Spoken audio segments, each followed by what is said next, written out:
And welcome to Out of Bounds. Hello, I am Kungfufruitcup, and if this is your first time here with us watching the show, this is a GDQ Hotfix show that is all about glitches. This is like a glitch showcase style show, so we get to see all these speedruns that you love, but slowed down, seeing all of the glitches, how they work, hearing explanations, etc. It's really cool. I get to enjoy it along with you all. So I bring people on who are like very experienced in their games, very knowledgeable. And today we have the wonderful Rifampin who is here with us to show off some of the glitches in Turok 2. What's up, Rifampin? How you doing? Oh, I'm doing pretty good. How about you, Fu? I'm good. I'm here. I'm vibing. I'm ready for this. I actually don't know that much about this game, so I'm excited to learn. I like using the term, I take the term that has been used that's called edutainment, and I feel like that applies really well to the show. So that's kind of what we're all about here. As we go along, Rifampin's gonna, again, be like playing the game, showing off the glitches. Like, there will be like times where he just stops and talks about things, sets things up, tells you how to do it. Like any background behind them, Rifampin. It's just really fun. So if you all have questions along the way, feel free to ask. We both have chat up. I can relay questions over. You know me. My job here is just to be like, ooh, this is cool, which makes it easy. It's super fun. So before we get into it, I'm curious on what brought you to Turok 2? Like what makes you love this game and enjoy the speedrun? Like why? Yeah. Yeah, so for me, a lot of it was nostalgia. I grew up with a Nintendo 64. I got this console. Me and my brother got a console for Christmas shortly after it came out. I was 5 years old when this game originally released. No, I did not start playing it at 5 years old, but my next console wasn't until the Xbox 360, which seems just like yesterday, but it was probably 20 to 25 years ago at this point. Oh, don't say that. So, yeah, I had just a Nintendo 64 for a majority of my life up until early middle school. So a lot of my childhood was growing up playing games like Banjo-Kazooie, Perfect Dark, and of course Turok 2. I always struggled a lot with this game as a kid. But Night Dive is a company that has been trying to remaster a lot of the old favorites, some of the old forgotten favorites, and they've done a lot of justice to the Turok series especially. So they remastered this game in 2017 and brought it to Steam and GOG, I don't know how exactly that's pronounced, but they brought it to the modern world and made a lot of changes that really improved the gameplay. Nice. And this is the version that you'll be doing today. It's the PC version. Yes. Yep, the remastered version. Cool. There we go. Okay. That's good to know. I think that's totally fair. Of course, I have a ton of nostalgia. If you all could see anything on my back shelves, you'll be like, oh, look at all these game references. I have a little banjo pumpkin plushie that somebody handmade me. It's so cool. But yeah, so no, I definitely feel this. I think nostalgia is a huge thing that drives us into loving games, into wanting to speedrun and all of that. So yeah, this is really cool. Well, now I get to learn about why you love it so much and see it for myself. So if you're ready, why don't we get to the countdown? Let's head on over to the game, and then you can count us in and get started. Show us how this works. Yeah. Also, as a heads up, we're going to be going through, this is essentially like a slow any %, and then we're going to see glitches after that as well. So we'll see glitches in both instances, but we kind of have two arcs, two sections of today's show. Yep, that's my overall plan, is to focus on any %. That's the category that I run the most, and it is by far the most broken and filled with glitches, but there are some bits of speed tech and death warps and glitches like that we can't really show off in the any % route. So before I even do the countdown, I will emphasize that there are a couple categories, like I say, and they all are played on different difficulties. There's a straight up hardcore category, hardcore any %, hardcore 100%. But the mechanics on those on the hardcore category is different, where you only start with 1 life and you cannot get any extra lives at all. So given that the majority of the speed tech in the any % route focuses around game overing over and over, kind of impossible to do in a mode that you only have 1 life. So hardcore is out of the question, but we want to die as much as possible and as quickly as possible, so we play the any % category on hard. Cool. Okay. The other categories, like the straight up any percent no major glitch category, as well as the 100% categories, are played on easy mode just to make it so you can fly through and not have to worry about dying randomly. Right. That makes sense. But yeah, one of the rare games that we play on hard because we want to die. Yeah, that's actually really cool. I don't feel like I've seen that in a lot of speedruns. Unless it's like, oh, we're playing hard on purpose. But like, okay, show us why. Let's do it. Yeah. I'm ready when you are. Yeah, so I'll give us a countdown of 3, 2, 1, go. So with the remaster, there's been a couple patches along the way, and the first thing I'm doing is just mashing some inputs. Any inputs during these cutscenes, we'll skip them and bring us right into the game, into the port of audio. So real quick, before I even start anything, I just want to talk a little bit about some of the movement tech. It's going to be very tiny in the top left corner of my screen. I'll try to get to a place where you might be able to see it, where there's a dark corner. I have some numbers shown on the top left corner, and the only number that I'm really focused on right now is the velocity. It's the number right in the middle. Right now it's set to 0 because I'm not moving. So this is one of those classic games where movement is faster when you strafe. So if I just hold forward, I move at 3.97 units per second. I think it's units per second. That's what I'm guessing. If I move sideways, I also move at 3.9 units per second. But if I strafe and do 2 inputs, I'm moving at 5.6 units per second. So a lot of this game is going to be run diagonally just simply to go faster. And real quick, since there's some right down here in the beginning, I'll show you some of the just basics of life management. So we start in the pause screen here with 3 lives and no life force tokens in the top right corner. We call those Doritos. So I'm going to be referring to those as Doritos a lot throughout the run. And it doesn't really make as much sense in Turok 2. The reason we call them Doritos is because of Turok 1, actually. They were Dorito-shaped. They were triangles. Oh, I don't think we have the Doritos emote anymore because it's not during an event. But I would have said to use those. Darn. That's okay. So similar to like any other game of its time, you start off with 0, and there are these yellow Doritos here that give you 1 life force crystal, 1 Dorito, and the spicy Doritos, the red ones, give you 12. So throughout the run, we're going to be kind of carefully balancing those. Our life counter, we want to be close to an extra life a lot, but able to game over when we want. So here, again, here's the beginning of Port of Adia. This is the only level that doesn't have a portal behind you when you start. So you go through a level, you complete it, you go through the end portal, and you're brought to a totem fight, which brings you afterwards to the main hub, and you can select your next level after that. If you try to go into a portal without completing the mission objectives, you get sent back to the beginning, which is something that we use quite a bit throughout the run as well. But this one doesn't have one at the beginning. But going in the exit portal without completing the mission objective still brings you back here. And the last thing that I want to explain is a little update that Night Dive did in the remaster, which is this door here on the top right of this first ramp. This door was not in the remaster, or sorry, it's not in the original. For some reason, Night Dive decided to add this little room. I'm going to turn on no clip and just fly into the wall here. This little room, this is what happens where if you're in the hub, which is here, and go back into the level, it doesn't send you to the beginning, it sends you into this new side room. So this is the only portal in the entire game that does not check if you've completed, or the only end portal that doesn't check if you completed mission objectives before leaving. Otherwise, it just loops you back and says, nope, you didn't do your mission objectives. Get back in the level and do the mission objectives. So this is our shortcut to the hub. And all throughout the game, there are these types of portals here that we can warp between. So a huge part of any percent is just not doing objectives and warping from one portal to the other so we can get in and out of levels without doing any mission objectives. Nice. So that is kind of a lot of the background of how any percent works. And I didn't actually mean to open that door, so let's just do a quick little restart to put everything back to normal because that door should be closed to start. The Port of Adia.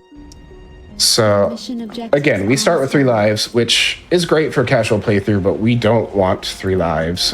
We want to be able to die easily. So what I'm going to do is jump over a trigger here, up these boxes, and then trigger this explosion here to take a bunch of damage from this guy. And just start working out, whittling away on my lives. The quickest spot that we can really die over and over in this game is map 2 here. Here's our first key that we need. All we really need for the any percent route is to get level keys like that to open the next level. And then each level has 1 primogen key. I'll show you in the inventory here. It's the column second to the right. There's 1 primogen key that opens the final boss. Cool. So the Triforce. Yeah. So really all we need is all of these primogen keys. And in order to get them, we need each level key. Okay. So I've done my first death. When you die, you are respawned at the most recent portal that you went in. So I'm going to run right back over here. I'm going to get some more enemies involved here. And I'm just going to kind of stand in their path and take a bunch of damage. And hopefully die again real quick. 1 life. And now I have 1 life. So my next death will be a game over. And this is the first part of the major glitch in this game. It's basically that we can control Turok during the game over screen. I'm going to turn on God mode real quick just so I don't die too early. But this doorway is where we're going to do our first, what we call bell slide. And we call it that just because it's named after the runner that really helped kind of find out this tech. So when I die next, I'll be in a game over screen, and you already saw me once use no clip. It's a cheat. I just have it bound on my keyboard for quick use, but no clip lets us move through walls. Just a little console thing to make navigating levels easier for speed stuff. But right now you're doing this on God mode, right? You're still in God mode. Yeah, just to explain real quick what I'm about to do. There's another. You can't usually just pop out of the wall like that. No. I'm just explaining the differences between God mode and fly mode because I want to emphasize that when we are in the game over screen, we can control Turok and it functions like fly mode and not God mode. So fly mode is a cheat as well that lets us fly around but not move through walls. I can move through doors, and I can also move through doors that haven't opened yet. I just can't move through walls. So normally in a normal playthrough, we would swim down in this water, come up that tunnel. This little exclamation point is a switch that opens when we kill this enemy. Hitting that switch opens this door, and we go through all this like side path. There's no keys over there. There's no reason for us to be over there. So what I'm going to do is game over, and I'm going to show you real quick in fly mode what I'm going to do. So when I die, I'm going to be aimed at this tunnel, and I'm going to hold forward to fly up into this tunnel. Once I hit this wall, I'm going to fly left and into this corner. There's a portal below me. If you move into a portal when you're moving around in the game over screen, you'll go into it. It doesn't matter how high you are because portals have infinite height. So you'll go into a portal and you'll actually come back to life. So we're going to come back to life in this room and then go right back out so we can progress the rest of the run, because our second key, our next key is actually right here, and it skips a good like 2-minute chunk of the level. So I'm going to fly back down here, and just real quick, I'm going to show a nice aerial view again of what I'm going to do. I'm going to start here. I'm going to fly into that tunnel and end up in that corner. Sorry, I love that they're still shooting at you from like way out of bounds. Oh, I know. Look at them go. I'm just going to kill this enemy because he likes to melee us out of the way. So I'm going to turn off God mode. I'm going to set up my aim. Normally this guy would be throwing grenades at us too, but I killed him to show off the switch. I had God mode on. Okay. Normally that guy would be throwing grenades at us, which is the most reliable way to die. They do 16 damage a tick, so they're super quick at killing us. So during this game over screen, I'm going to turn on a nice little keyboard overlay too. That's going to show my movement. Look at that screen. I think actually when I tabbed back in, my mouse moved.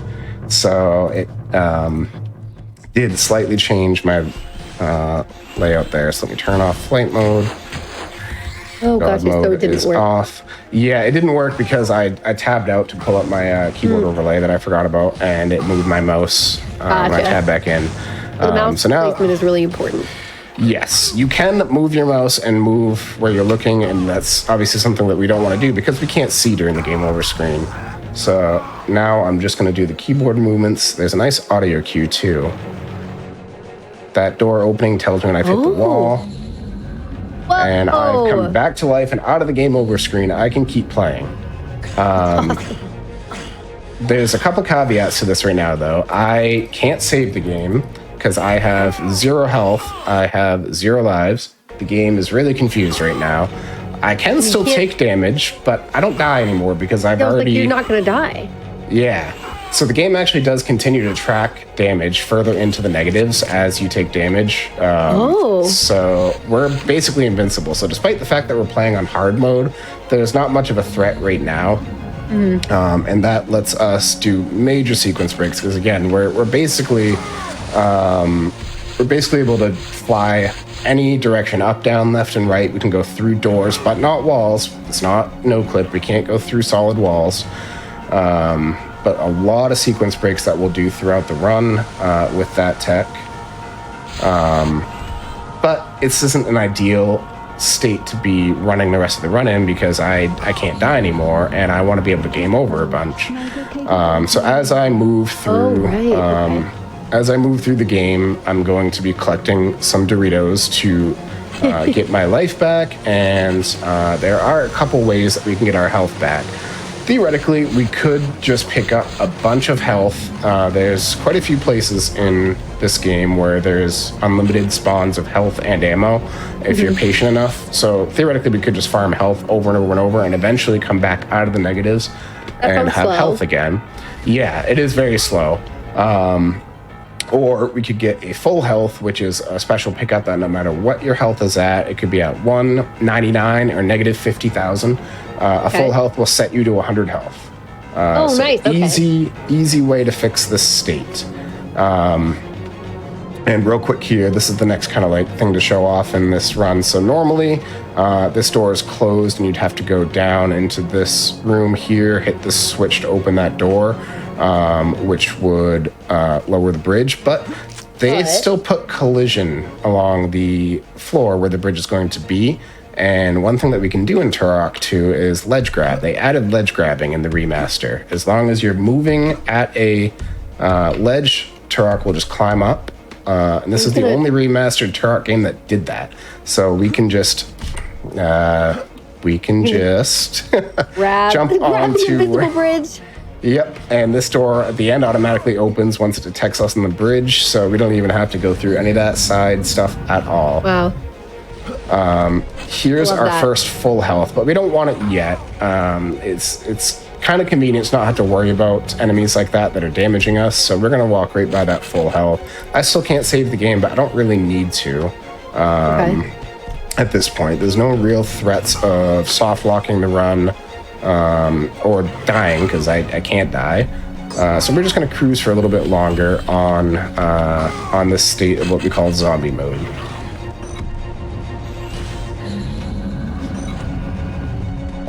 Zombie mode. Yeah.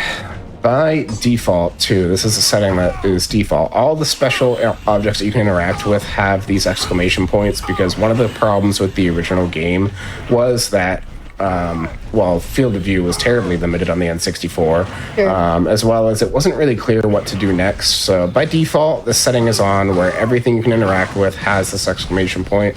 You can turn it off, but for the clarity of the run and to make it easier, it just makes sense to keep the exclamation points on. Some of them you can actually touch through the wall too. Like that switch, I hit through the wall, so I don't have to hit any other switches.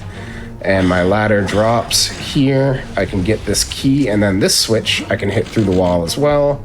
I love N64 games. Door. Oh, it's great. They all just have few enough polygons in a lot of their, I don't know, maps or games or whatever, where you just go through walls. In Banjo, you can grab jiggies through the coffin or through the wall. You know, like, it just happens all the time. So yeah, I'm glad this is no exception.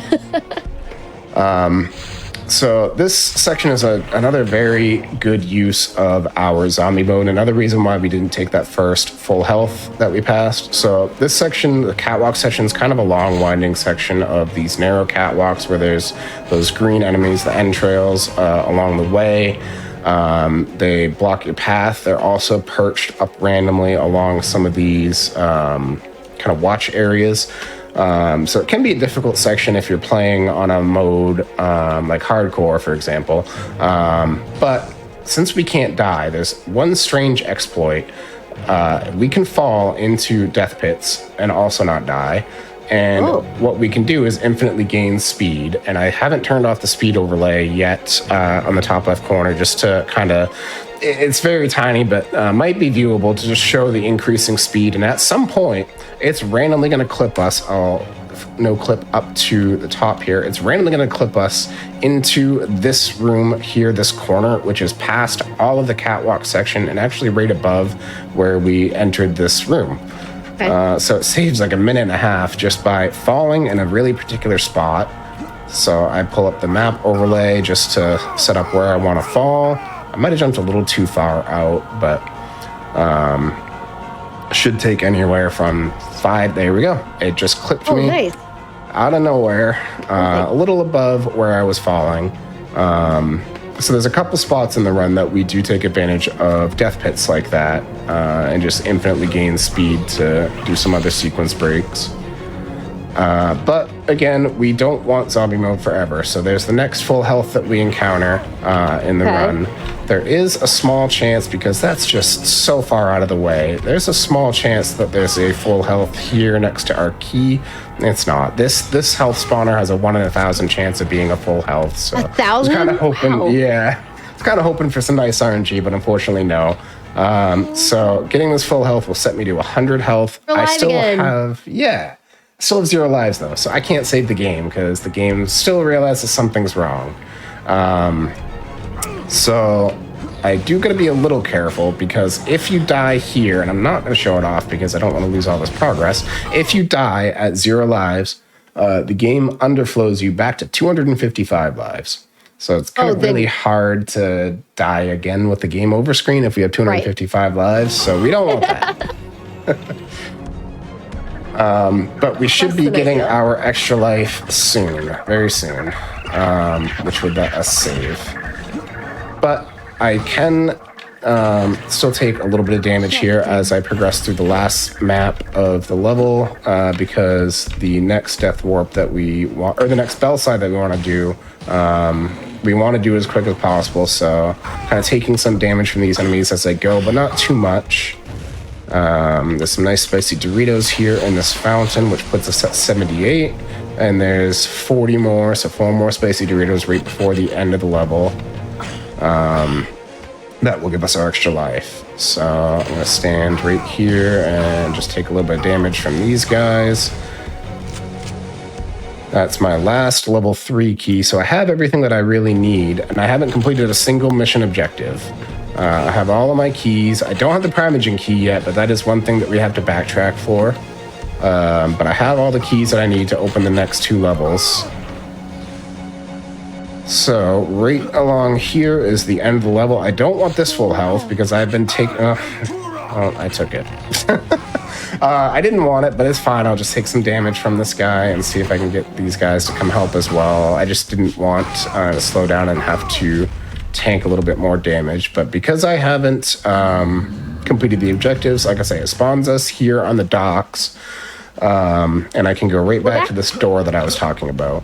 This enemy, we did want to make sure he stayed alive. Remember at the beginning, I delayed an explosion trigger and I jumped into him. There is a chance that he can die too, which does soft lock the run. It's only 10 seconds in, so it's an easy reset. Not really soft lock, but it makes it so you can't do this final bell side here through this door. Because again, the portal out of this level is right here ahead of us. So I'm going to let him kill me and hold W. I just realized I have my keyboard overlay up still. Whoops.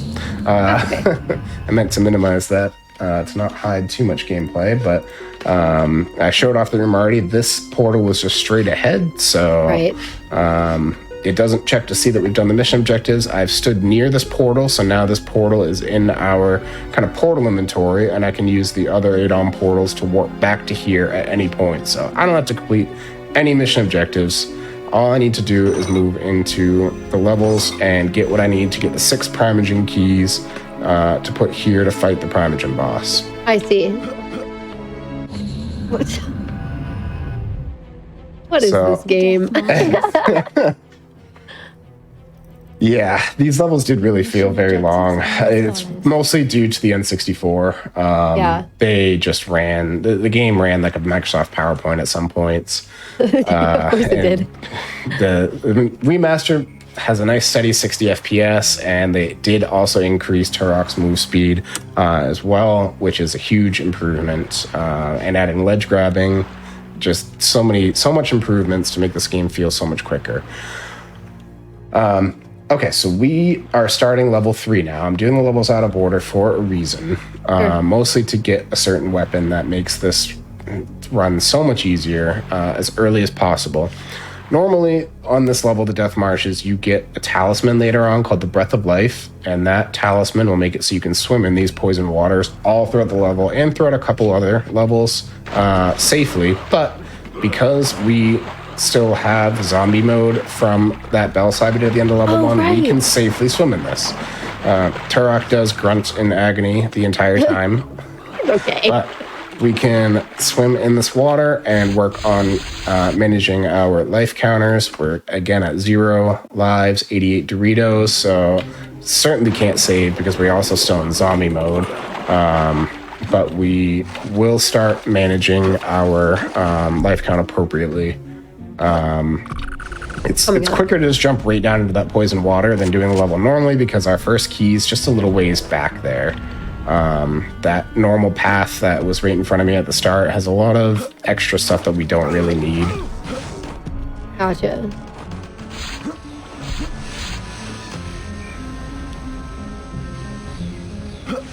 This water is slightly different.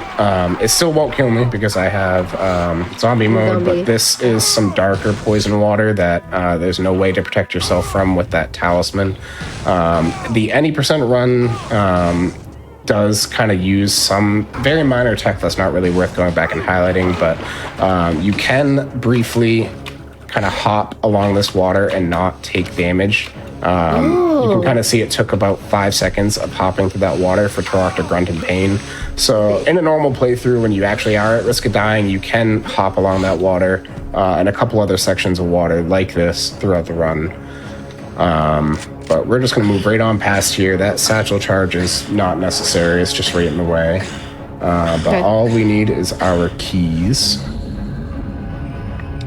That's the main thing you need to complete the game. It's just the keys. Yep. Unfortunately, this is just out of reach, but this is the gun that we're doing this whole level early for. That's called the Shredder. You can, I guess, go up here and grab it, but it does not save time. It loses time to get that Shredder, and we don't really need it yet. The Shredder is a variant of the shotgun that I have already. That is very broken, and once I pick it up, I'll kind of highlight why. Okay. But,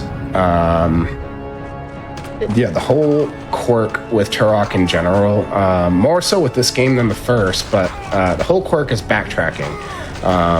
So what the intended strategy to do on this level is go through the entire level, you get the talisman that lets you safely swim in these waters, and then this nice little Dorito trail shows you where the Primogen key is, hidden in this little tunnel down here. But because we still have zombie mode, we haven't cured that yet, we can get the Primogen key. Are you supposed to, like, drain the water here, or...? Nope, just getting that talisman will let you safely swim in it.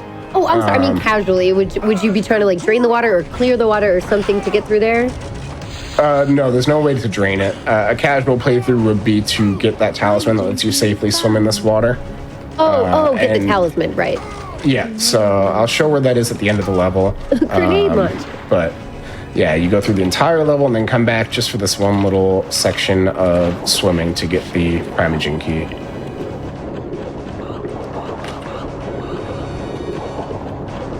That's helpful. Zombie mode is doing a lot. Yes. For this run. That's huge.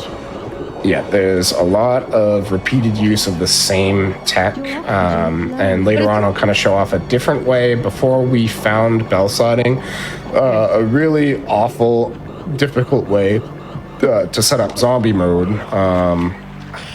But yeah, it's come a long way, and we're able to maintain this zombie mode throughout so much of the run, and makes it much more trivial than it is. For sure. That little section here, just a minor optimization. We can jump. I just triggered it there, but jumping around this will prevent these enemies from spawning because this mud slows you down. So there's a couple spots like that we're just going to do some minor optimizations on. This map of Death Marshes is kind of like a special map to me. This is the first map that I found any sort of speed tech on this game. This is one of the few maps in this game. I'm going to put on fly mode just to make it a little quicker. This is one of the first maps in this game where you'll go through the section like normally, kind of on this path. You'll climb up this tower and you'll go through this teleporter and end up here, which is right above where you just were. Like, this is all the same map. Very often when you use these portals, you're teleported to a totally different like area of the map that is not interconnected. So this is one of the first places that a portal will just bring you to a different spot on the same map. Yeah. And one of the mission objectives is up this tower here, and you climb up the tower, you open that door to get to the armory. You have to blow up a couple of armory stores, but you can see this bridge right here, and if we do a nice little... he's kind of legible. He's body blocking me right now, so I'm gonna have to kill him. He's not normally out in the open like that, but if we do a nice little jump, we can clip from underneath this bridge up to the top. I'm not aiming my mouse anywhere particular, but I'm aiming my body as I move roughly towards that seam in the bridge, and jumping right up onto this bridge to save that whole section down there. And right here is the shredder. A gun! Okay. Yes, this gun is just amazing. There's one risky strat that you can do with the ledge grab here. Normally you would grab the shredder and you'd go back here to progress further along this path, but if you want to do something called swag jump, you can just do a nice little swag jump around the corner and ledge grab there. Just a small little optimization. But this gun is broken. So it is a variant of the shotgun. There's two different shot types. There's your green shells that will ricochet all over the place when you shoot, and then your red shells, which are explosive variants of that. And each time it bounces off the corner, it's just another explosion. And they all do the same amount of damage, so we can melt enemies so easily with this gun. We use it all throughout the run, and we really kind of carefully manage our ammo. So I'm actually gonna give ammo because I've been showing off just this gun and have a little less ammo than I normally have. So coming up later in the run, there is one version of the bell slide that will be shown off in level 4 that is incredibly challenging. So there's two major routes of any percent, and one of them routes out that very, very challenging bell slide. So this map I'm going to come back to later after the major any percent route and kind of show some of the differences between the whisperless route, the fastest, most optimal, but hardest strategy, and the normal route where you get the Whisper's Talisman, which is the talisman at level 5. So there's two kind of deviations based on skill level and how crazy you want to be. I'm going to do the hardest version first, and just kind of shoot those enemies here to open this gate. But now I can save the game. I got that full health, I have a life, so I can save the game. This is just the only section of any percent where we actually take advantage of the fact that water doesn't kill us instantly. Cool. Do another rock jump and sequence break this whole room because I can jump right around these pillars. rather than going through this whole kind of side area over here. Right. Able to I just love jump. extra collision. Yeah. Leaving in those ledges. So good. Yeah. Speaking of extra collision, let me kill this guy. Normally, does this work if I just inventory? Ay, caramba. Now it works. Okay, so if you've played a normal playthrough of the game, you have all 6 talismans. The Eye of Truth talisman is one that you get in level 6 that kind of reveals hidden bridges like this. For the most part, though, the bridge is always there. They just add a beginning section, a normal playthrough where you start up here and you're able to walk across the bridge. They add this brighter yellow part when you get the Eye of Truth, but this curved part is always here. It's just not visible. So I'm going to turn off that cheat and go back out, come back in to show the fact, well, it still stays despite the fact that I turned off all inventory. So that might be a little weird, but we can ledge grab if I remember the exact spot. Is it this way?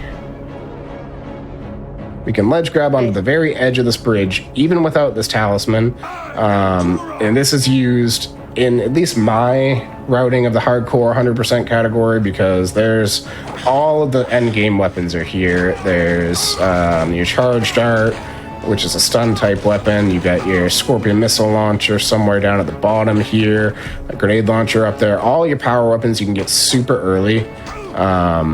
So huge sequence break for hardcore runs, especially even casual playthroughs. Just being able to ledge grab onto this, whether it's visible or not. That's cool. But we don't need any of that in any percent, so I'm just going to move on here. I have 2 lives now, though. That's not ideal. So I'm going to come back here and just kind of redo this section without that, because I cannot have 2 lives. I got some extra Doritos on accident showing that little glitch off. Oh, that's how. Okay. What do you mean too many Doritos? You have too many Doritos. I know. Okay, here we go. So this is kind of like a gauntlet room. You get this key and all these doors open to let out some raptors. You can see them through the door, but they are friendly until we touch this key. One thing I haven't been able to show off yet is if you save the game and then load the game, anytime any doors open, you can move through those doors immediately instead of waiting for the animation to happen. So what I'm going to do is kill all 4 of these raptors super quick, and then as this door at the end opens really slowly, I'm just going to immediately clip through it because I've saved and loaded. But on a normal playthrough, I'd come to this one first because it opens last, and I can actually show off why the shredder is so powerful. I'm going to move forward and shoot straight up and down. It actually didn't kill them. It bounces. It must be like 20 times and actually kills the enemy there through the wall because there's just so many explosions right on the other side of the door. Oh, wow. And now that I've got the key, these other ones open. Theoretically, you could do that for every door. It's just really hard. Went right through. Yeah. It's just really hard to do that with every door, so we only do it with the last door.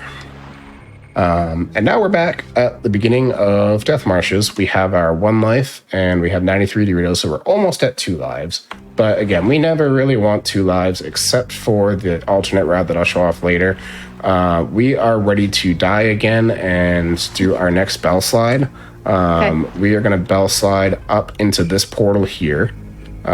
So that's going to save us from jumping down in that poison water, which we can't do right now because we would die. We don't have the talisman to protect us. And it saves us from doing any part of this normally. But we're actually going to use the poison water to die. So what I'm going to do is I'm going to fall into this water and just fly up here. And then once I've passed the portal, I'm going to move into this corner. And then into the portal from super high. I have no clip on, so it's not actually grabbing on any of the collision, but I'm basically going to move past it and into it like that from way above. So I'm going to set this up just by falling into this poison water. I'll save just in case it messes up. And I forgot to turn this on, so I'll show my keyboard moving again. Just kind of counting roughly to 4 seconds in my head and then moving into the corner. And safely through the portal. I have zombie mode now, but we're going to immediately get rid of it because we're ready to move on to the next level. Greetings, Turok. And you're super close on your Doritos, so you'll be like good to go. Yep. So Adon is our friendly guide along the way. We've skipped all of her cutscenes, but she gives us the lore and all that. She gives us ammo once per level, and she gives us health once per level. And she works just like a full health. She'll give us 100 health. So we are now able to quick warp out of this level back into the hub with full health. And we're going to ignore level 2 still, and we're going to go right into level 5. Oh, nice. Okay. So 1, 3, 5, right? Is that how we've progressed? Odds so far? and evens. 1, 3, 1, 3, 5, 2, 4, 6. Oh, cool. Okay. Interesting. This level starts us off right in a bit of a gauntlet, so we're going to kill some turrets here to open this force field. Wow. And I'm going to get this Dorito now just to get my life so I can save. The gimmick with this level is that there's a lot of doors that are blocked by force fields. The normal intended route is that, you kill one force field, you move into the next room on a no clip through the wall to make it click, you kill the next force field, and that opens the next one, and just kind of blow up force field, go through door, blow up force field, move through door. But we can kind of do that much more efficiently. So I'm going to go back out, and I don't want an extra Dorito though. So where's the one that I took? So the original orientation that this room sets us in when we go through the portal, I can just move my mouse a little to here Force field down. and do a nice shot off the ground into this tunnel and blow up that force field, which opens the door to our right, which is our progression pathway. It's a bit of a precise shot, so there is actually another way that we can do it, but I don't want that Dorito, so I need to... My lord. I keep forgetting which direction I took the Dorito from. If you don't want to learn that precise lineup, you can run right up to the walls. A lot of these curved walls in this level, you can crouch at, and you can see past them, so we can shoot right below the wall. Oh. There's a lot of spots here in this level, both in the any percent run and some alternate routes where we do a lot of wall shots. So I'll be showing that off a lot on this level. One minor thing is through this tunnel, if we hug this left wall, there is no enemy at the end of this tunnel. Helpful for hardcore, because if you go through this part of the tunnel like normal, there is now an enemy here. So hardcore, where it's just kind of a nail biter the whole way through, any enemy that we can avoid spawning, the better. Sure. I'm very low on health, so I'm going to save here just in case. It's going to be sloppy ammo management, but a normal any percent run, I would be very careful about managing ammo, because again, those red shredder shots are very important for the any percent run. So I'm using certain weapons when I'm able to refill those weapons immediately to manipulate the ammo spawners later on in the run. Mm-hmm. You just avoided some health on purpose, because I'm assuming you're gonna die soon? Yeah. So this is actually the room that I'm going to die next in. Normally, we would come down into this room. There's a force field here that blocks us, so we'd have to go down and jump down this nice little set of paths here. And through this door is our force field generator. Unfortunately, there's not a great angle to wall shot that from way up here, so any percent, no major glitches, and 100% categories do go down there, but on any percent where we can bell side, we are just going to slip right through this force field. We're going to go down in the game over screen up to the end. That's an audio cue that we listen for to make sure we know we're doing it right. We're going to go to the end of this room, to the right and down.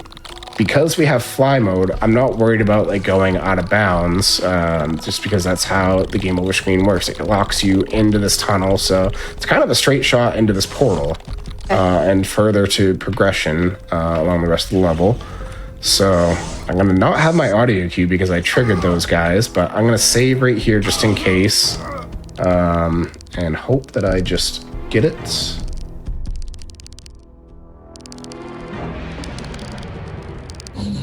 Perfect.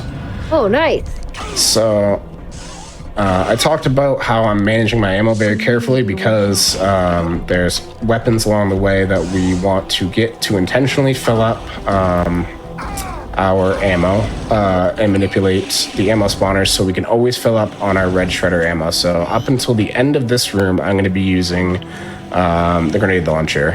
And I've already messed up his pathing now, so I don't know if I can do this without leaving and coming back. But this room is the only spot in the entire run that we use damage boosting. This enemy can actually push us when he does his melee attack like this. Normally we'd go through this room, we'd hit all 4 of these buttons that are in these little cubbies. It spawns a ton of little termite enemies that love to body block us, and that will activate this elevator that will move up and down and let us progress. But see if I can just get it still, despite the fact that I've messed up their movement. If we perch ourselves right on this and let them melee us. Oh, will it do like a ledge grab? Yeah, we're able to ledge grab off of their damage boost, but because I messed up the pathing, I'm going to leave and come back and reset his position. We'll give him a little kiss on the forehead for good luck. And we're gonna run right to this edge here. That should be about right. Sounds like the correct pathing. So we're gonna hope that he just... Oh, not quite. So close. Oh, that should have been it. That was so close. I'm sure it's a little frustrating that you have to rely on like enemy RNG, but... Very, yeah. Usually he'll follow the same path, but sometimes he does slightly deviate on his pathing, which messes us up. But the good part is that hitting those buttons spawns so many enemies that body block you that it's quicker, even if you fail that a couple times, to just get the body block or the damage boost and up into this tunnel this way. I was gonna say, does that area tend to be like a run ender section? No, thankfully not. Oh, okay. And luckily, I've taken so much damage. You can see me picking up health, but I've taken so much damage that they don't really bring me back up to a point where I'm worried. And now that I got my last grenade ammo, I'm not using the grenade launcher for a little bit because I want to manipulate the rest of the random ammo spawners because I'm only missing red shredder ammo. So a couple doors in this level like that one are tied to enemies dying. Normally in a playthrough you might go this way and realize, oh, every path is blocked by force field generators, so let me backtrack and oh, there's some a path to go down here. So you jump down here and you'd find one of your bonus portals, and then you'd find your force field generator and a nice long elevator and winding tunnel pathway to bring you back to where you could not go earlier. But this is another wall that we can see through by crouching. I will show the angle here. It's way off in the distance, but by crouching in this corner, and I'll do no clip and just kind of fly a little closer to it. We can just barely see past all the collision where that force field generator is. So we don't have to do any of that. We're just going to hope that we only need one shot. Man, it didn't kill it in one shot. 2 shots, that's fine. And all of my force fields are now open here. I can get my key that I need and a little bit more ammo. And we've taken so much damage that even 30 health doesn't bring me back to life. I'm so far into the negatives. And another ammo spawner that we manipulated to red shells. And this is another map that I'll come back to and explain a lot for the alternate route, because what we do in this map is very different for the fastest, most optimal Whisperless route, which is Whisperless talisman that you get on this level. That kind of helps you progress to certain areas. But there is the alternate strategy that is much more beginner friendly, where we still get that talisman. And it routes out like 2 of the hardest spell slides in the run. But what I'm going to do is jump past this guy. This is the first like nail biter section of this run for me. I've lost a couple runs here. As you saw, this enemy doesn't move and you can kind of jump past him to hit this button. But if you try to just run past him, you'll fall down into this hole and there's no way to salvage the run from this point. So you're stuck falling in this forever and it's a soft lock. Like, so that's going to be the run ender. Yeah. But I can turn on no clip and save that by just flying back up. It's just very far down in this death pit. So always remembering to jump around this enemy is huge because otherwise he will push you off. But we don't really need to spend too much time at all in this room. I'm good to use my ammo now because those are both red shells and I'm full on red shells because I'm going to need those. If possible, we try to dodge some of those spicy Doritos because it does get a little dicey on this level later on with some Doritos that are hard to dodge. So we'd rather not get 2 lives because then we can't game over. I'm going to dodge that full health because the room up ahead is one of the hardest rooms in the run if we were able to take damage. So we're going to cheese it by not being able to take damage. Again, there's the shredder on display. It's just so busted. We're able to shoot straight down and let it ricochet off the floor and ceiling and spawn kill these very tanky enemies. In a true speedrun, this whole room is on a timer for some elevators, but as I've stopped to kind of highlight some things, the timing is off a little bit. But I am gonna do another, not through the wall shot, but again with how busted the shredder is. I've reached the end of the room and I'm blocked by a force field generator. So normally what you'd do is you'd swim in this water and there is a tunnel on one of these ends over here. There's a tunnel in here that you would find in the water and there's that force field generator. But that is also right there.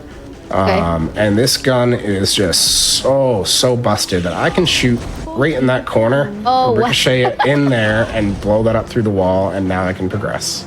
Wow. Easy peasy.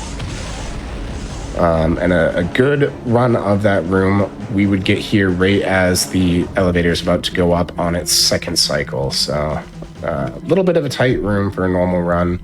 But I'm going to blow up some of these eggs that block us with the grenade launcher because I need the red shells for this room. This is the reason that we are continuing to keep zombie mode. These turrets, the fact that there's 2 of them, just melt you on a normal playthrough. So our last little bit of force field generators are all right here, and we're able to just run by and at these little flowery icons on the ground, it lines up perfectly with the ceiling here. So doing a nice little circle around this room and shooting straight down in between them, I can blow 8 of them up with 4 shots. If I was low on ammo, I could take this. If we've done our ammo manipulation right, that'll always be red shells, but I don't really need it. Very nice.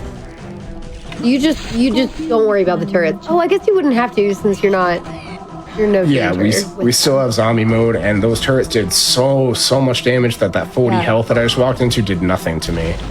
So this door is locked until I kill those enemies, but we get the Scorpion missile launcher, which is one of the best casual guns in the game. It's just such a powerful gun that auto locks onto enemies, shoots 3 shots for the price of 1. And now we come into the really spidery, gross section of this level. And I'm just gonna blow up all the obstacles in our way to get our Primogen key early. I'll show off one bit of, I guess it's not a glitch really, but just another exploitation of the shredder. I love exploits. Let's go. Yeah. I'll show off one more spot for that in the room up ahead here. If you're playing a casual playthrough and going through or 100% and need to kill all of the queen embryos, the shredder is the weapon that we're going to use for that. I forget which side the door is on. Of course, I took the long way. but our queen embryo is hidden in here. Normally you would just volley scorpion shot after scorpion shot after scorpion shot. It would take forever, and the queen embryo herself is very tanky, and enemies like this spawn the whole time you're in this room, which makes it really hard. But if you just do a shot right at the floor when you're next to it, you can one-shot them.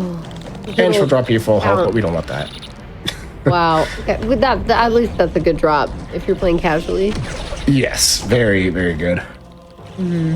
And for both routes, we do need this gun, the Firestorm Cannon. We can't really dodge these. Spicy Doritos are really in the way. We can't dodge them. So this is what I was talking about, where if we can dodge Doritos along the way, we really try to, because it gets a little dicey and we don't want 2 lives. Sure. Right. But again, I have zombie mode. I don't have this talisman. I can swim right through this poison water.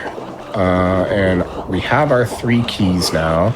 All I need is the Primogen key, which I'm hoping the Eye of Truth still isn't going to show the bridge. Worst case, it's not the end of the world, but I'd like to show off the room without the Eye of Truth showing the bridge. Perfect, it's not.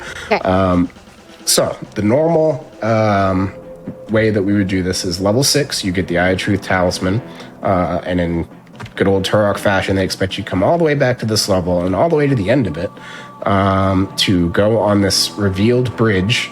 And it's a nice spiral. The Doritos show where the bridge will be, but it's a nice spiral up here to where the Primogen key is. But as you can see, the bridge is still here if I hit tab and pull up the map, and I can actually turn off no clip, and I can just stand on the platform now. So if we can get here, that's perfect, but it's so far away. That's a huge jump and we can't make it. So we use a trick called Rift Ball. I helped find the major setup for it, but the Bell Tolls did kind of fine tune the angle. So is that why it's called Rift Ball? You helped. Yeah. Oh, that's cool. There's a couple major things that I found in this one, and this is the trick that we named after me. So this is another death warp, or a death pit that we are going to take advantage of in building up speed. And as we're falling in death pits against a wall, and I'll turn on the collision viewer so we can even see it this way. There's invisible walls all over this bridge, and we're going to tuck ourselves right into this corner. As we fall, we're occasionally going to be detected. These will turn white as we, very, very briefly as we're falling, and we can jump off the wall, and we're going to pinball around the room and hopefully land on that bridge. So I'm going to fall without jumping so I can still jump. I'm going to set up my angle. 1, 2, hold space. So the next time I'm on the wall, I pinball right around the room and onto the bridge. And this is why you have to be careful because of the Doritos. There's so many of them. Yeah, I'm just barely good. I didn't get my extra life, so I got my Primogen key. Weirdly, there is a way that we can get back safely, because I already showed that we can't make that jump. But similar to level 1, if we fall in the death pit right here at this spot, we will get warped out of bounds here, and the game hates when you're out of bounds. If you're standing still, you're fine, but the second you move, the game puts you back in bounds at the closest spot that you can walk. Okay, I was like, is it going to push you in the direction you go? No, okay, closest spot. Gotcha. Yeah, so it should be good to turn off that for now, because that's a lot of the major keyboard stuff done. But yeah, that room is just very odd. There's another backup way to do that if you don't want to learn Rift Ball. But it takes a lot longer, it's a lot less reliable, and I'd rather come back to that later if I have time. But for now, we've got everything we need in this level, and we're good to get out of here. And the quickest way to do so, rather than going in the end portal, is right here into this room. A well-timed shot will kill those green enemies as they spawn, and let us just move right through the door into the Adon portal. Nice. Do you hop on top of the water? Yeah, that it's not really necessary, and I don't really know if it saves time or not, but you can hop along the top of water. It does still damage you. You could kind of hear Turok choking in pain, but it didn't hurt me because I was still in zombie mode. Right. But cool. Now I'm curing that. I'm going to give myself health and ammo and get back to the hub. I'm good to finally go to level 2, the 4th level of the speedrun. Slaughter by the River of Souls. The River of Souls. Oops, I forgot to skip the cutscene.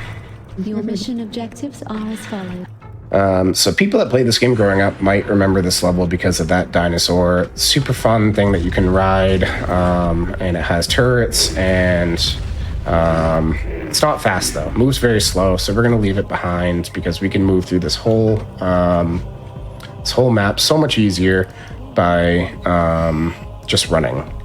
You saw the screen flash there. That was me again doing a save and a load within the same map. And the reason I do that is because of gates like this. The second they start falling, I want to be able to move through them. Yeah, that's right. So again, with the ammo management, the shredder is super important. So I'm going to be alternating weapons to break what I can with the plasma rifle and then save the shredder for the turrets out in the distance that are a huge threat to this run. This is another nail biter section of the run where any of these turrets, not necessarily those ones, but these mortars off in the distance, especially these two after this, all those can rain down on me and just one-shot me. So always have to look up for those because those can ruin the run.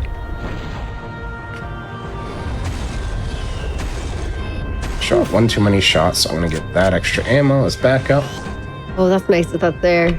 Yeah, this map thankfully has a lot of extra red shells. It's just this first couple maps that we want to carefully manage it. Gotcha.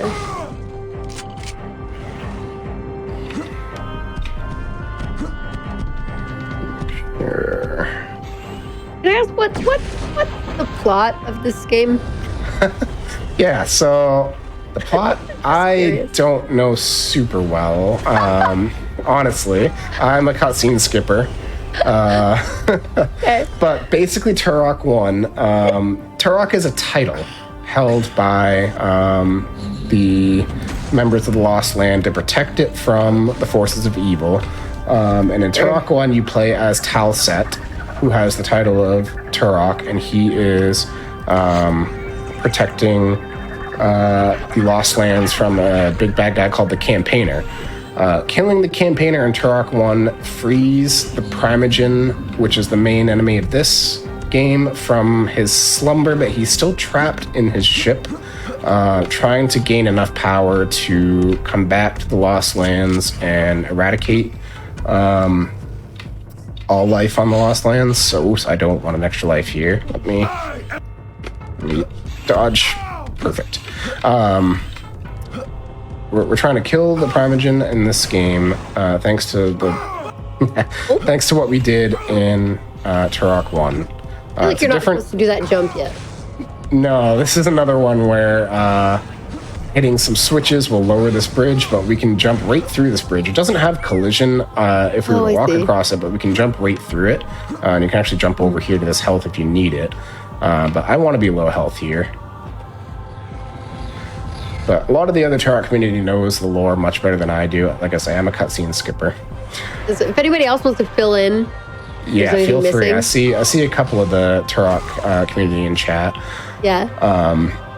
This bridge is another one that we can jump through. There's no collision on the bridge. There's no collision on the ground where the bridge should be. And the switch to lower it is actually up there in that corner. But we would die if we fell in this water right now. I just saved for safety. We would die if we fell in it, but that water hopping that I showed off in level 5, this is one of the only times we use it. We can do like a frame perfect water hop and jump safely over the water without dying. So a little bit of an optimization there. That's cool. Oh, this is... Oh, yeah, I was like, you're at 99. Yeah, the spot that we're dying next for game over screen is right here, thankfully, so I don't have to worry too much longer. Okay. But I'm gonna pull up the map, which is, I know, hard to see on stream, but I'm lining up my camera in a certain spot. I'm going to move just straight through this door. Yeah, I messed it up. No, okay. Oh, I get to show off the water hopping again, that I'm very bad at apparently. Take a Frame little bit more perfect, damage though. to those guys. Okay, here we go. Ooh. And let him damage me a little bit more.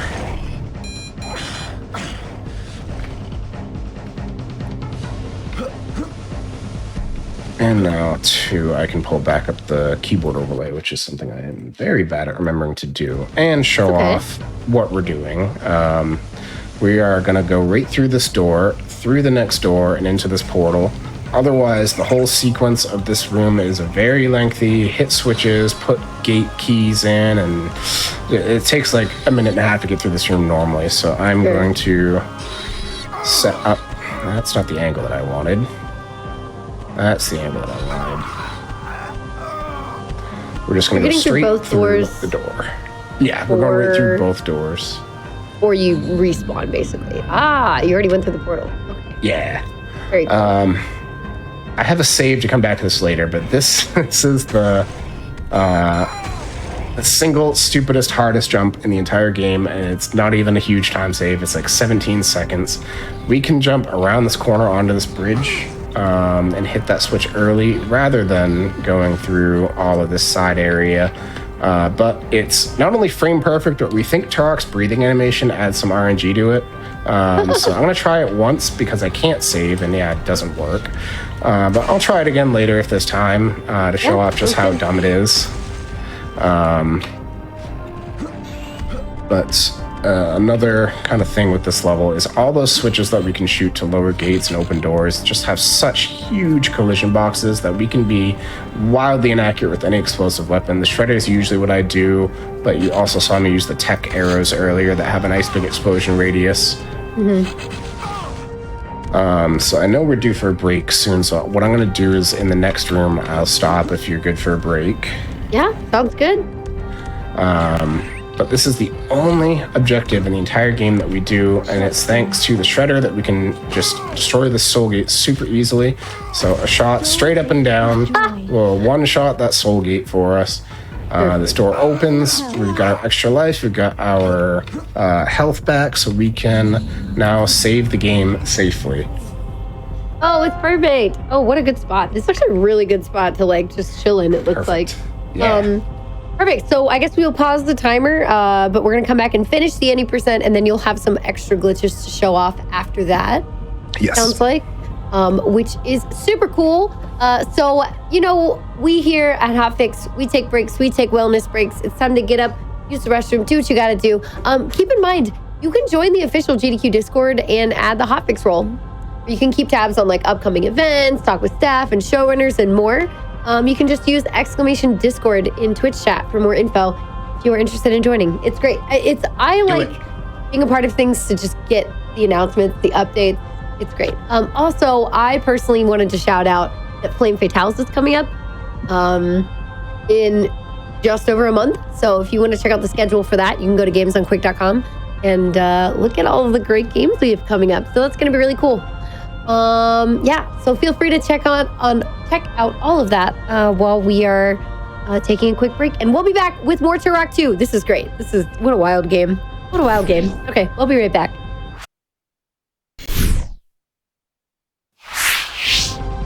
And welcome back, everyone, to Out of Bounds. Hello, if you're just joining us, welcome. Glad to have you here. I am Kungfufruitcup, and we are hanging out with Rifampin tonight, who is showing off the glitches in Turok 2. This is a wild game.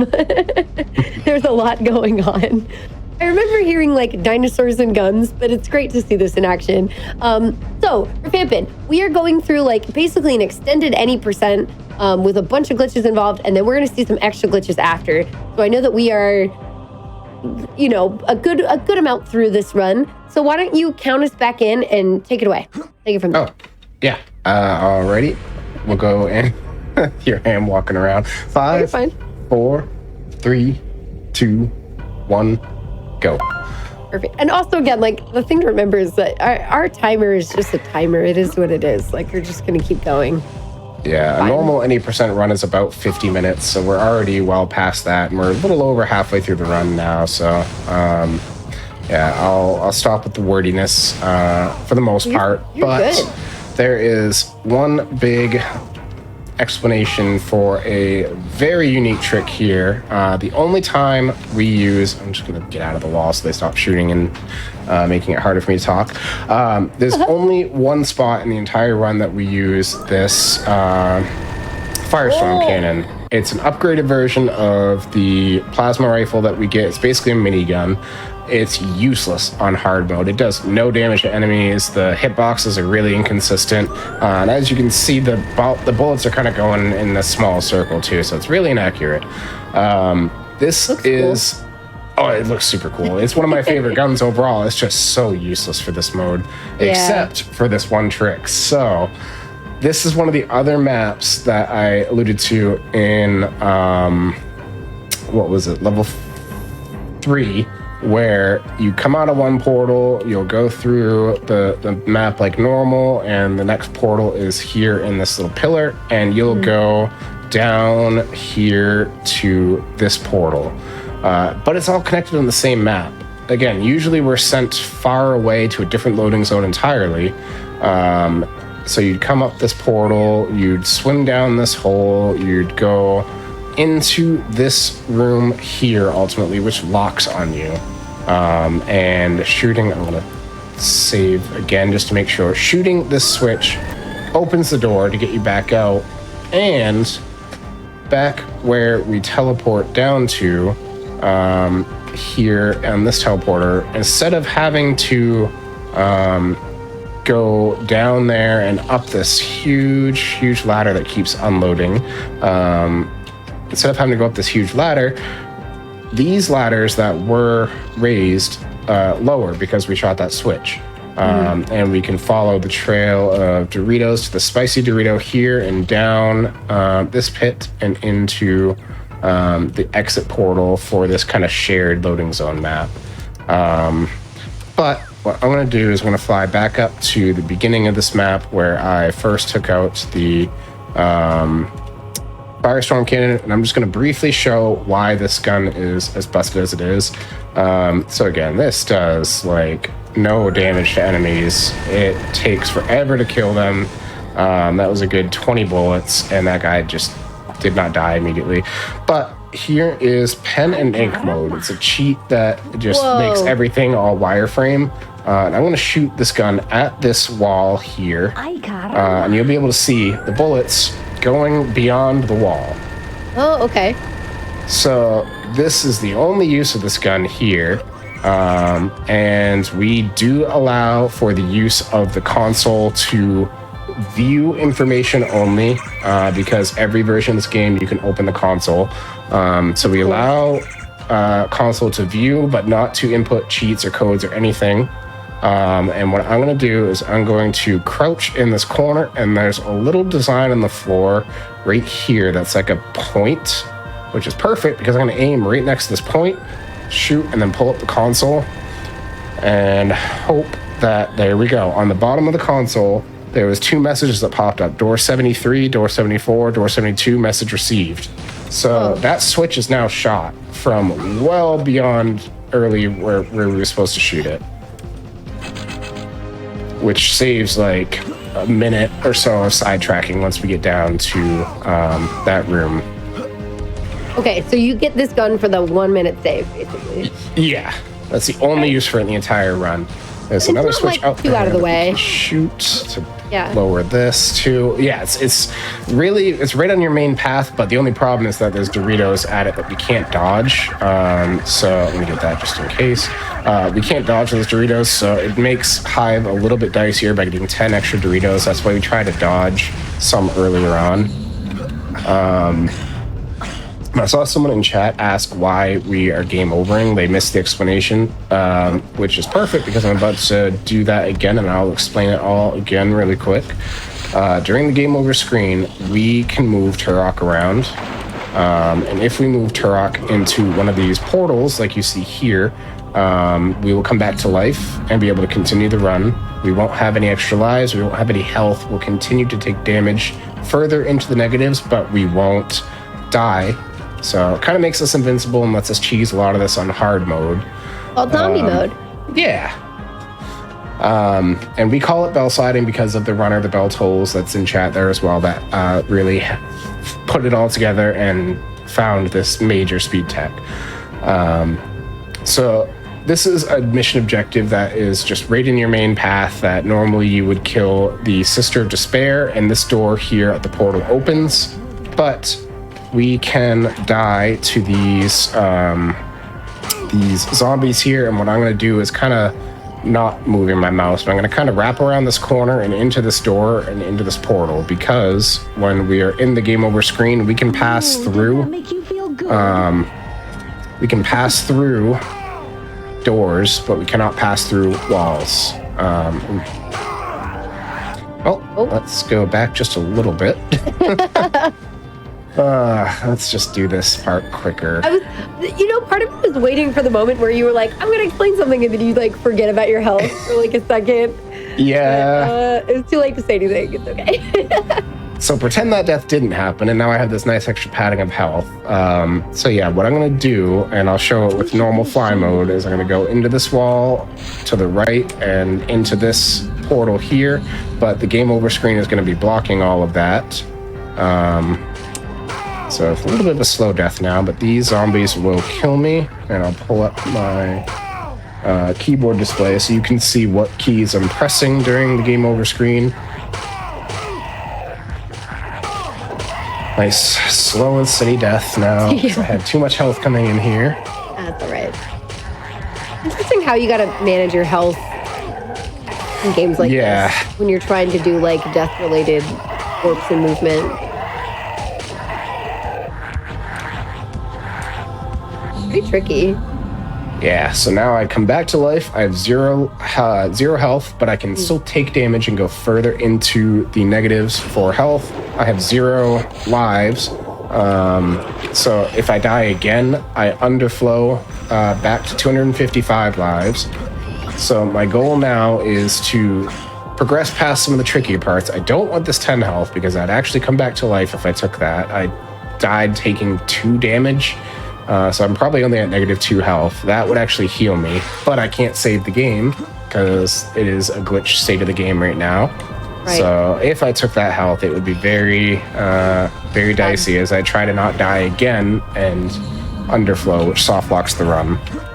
I do have a question about, so when you're in zombie mode, you're saying that like you don't want to die again, but if you can't take damage, and you can fall off a lot of ledges and you just void and then come back. How do you die again? You die if your negative health is less than the health that you would be getting as you walk over it. Like I mentioned a lot in Hive how, I just took 40 health off the ground, but I'm so far into the negatives that it didn't heal me. If we're not managing our negative health well enough and we accidentally get back into the positives, we can die again. Okay. And that would underflow because we don't have that extra life to put us in the game over screen. Okay. Now we're back up to our 1 life again, and... Yes, so I have my life. I have my life. I can save the game for safety. Fast. Yeah. That section of the run there I just did kind of in reverse. In the original N64, the game moved so much slower that you weren't able to make that jump across the gap like we did. But I was able to do that in reverse and jump over to the platform that has the key. And that's our second to last level 4 key. And this is the final map of level 2. This is the only talisman that we have to get in the normal route. We pick up feathers. There's 1 feather in each map, and if we bring it to the ancient spirit guide, I forget his actual name, he will give us a superpower essentially that we can use throughout the run. This one is going to be the Leap of Faith, which will basically be a slow super jump across large gaps that we can't otherwise do. But I'm just sidetracking up here to get my last level 4 key, and we'll zip right into the cutscene. I'm going to check what I'm at for Doritos. I'm at 63, so I want 2 more. You not take fall damage in this game? No, you do not take fall damage. Because most of the times when you're doing really big falls, you've been in zombie mode, so I wasn't sure. I just wanted to clarify. Yeah, I think you do in Turok 3, but the first 2 you don't. No, so just to clarify in chat, it wouldn't be negative 255 lives, it would be positive 255 lives. Correct, yes. Because Rifampin wants to be able to game over when necessary to like warp or move past the doors.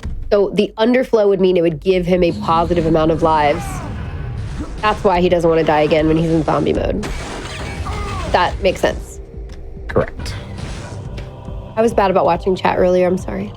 Oh, me too. I thought it was going to be easier, but... he's strafing. Well, he's kind of double strafing and...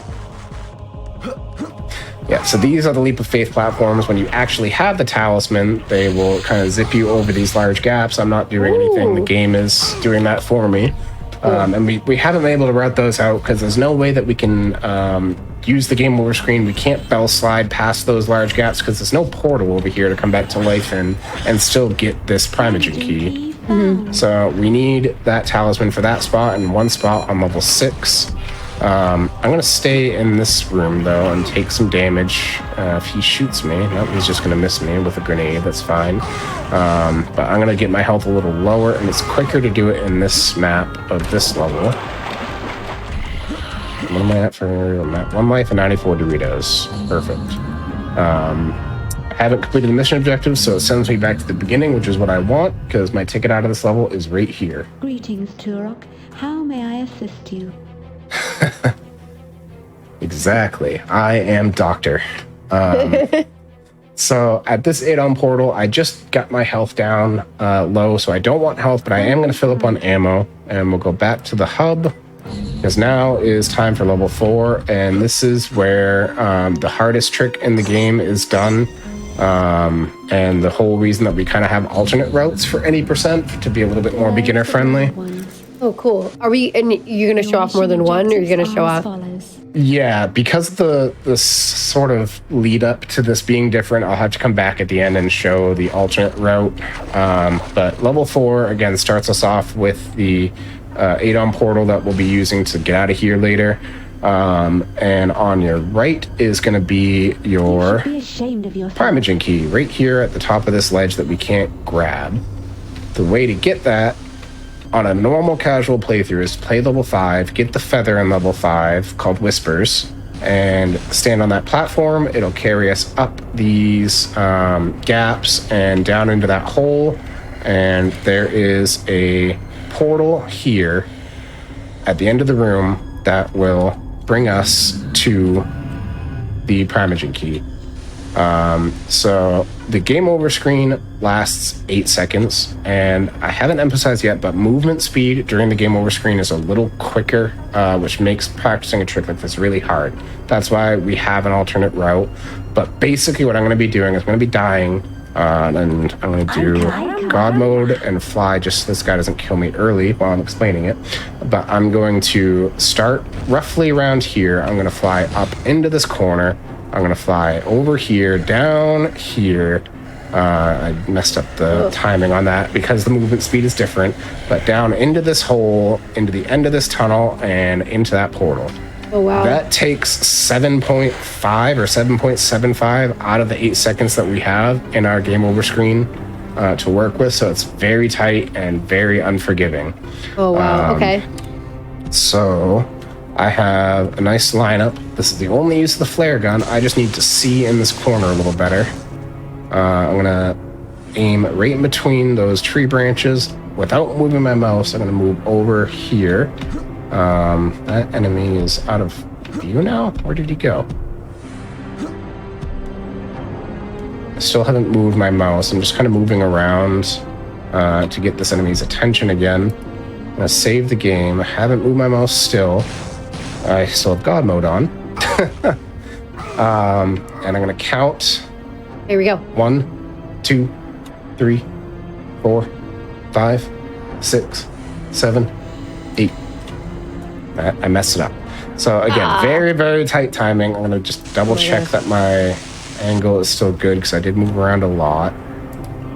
And he likes to keep going out of view, only because I flew up there and alerted him early. Normally he stays right on the edge, but he patrols in a circle. Turn off God mode again because that's still on for some reason on my save.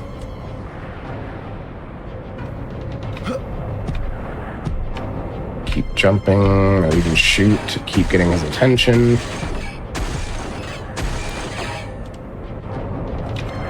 Oh my God. Oh. Here we go. 1, 2, 3, 4, 5, 6, 7, 8. Dang. So yeah, again, very, very tight. I'm gonna just double check one more time that my movement is good because this guy is not cooperating. So right in the middle of those two branch pieces, he's gonna go invisible again. Save with my angle this time, just to make sure.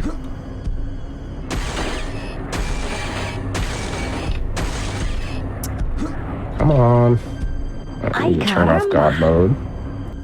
I moved my mouse there, I know that.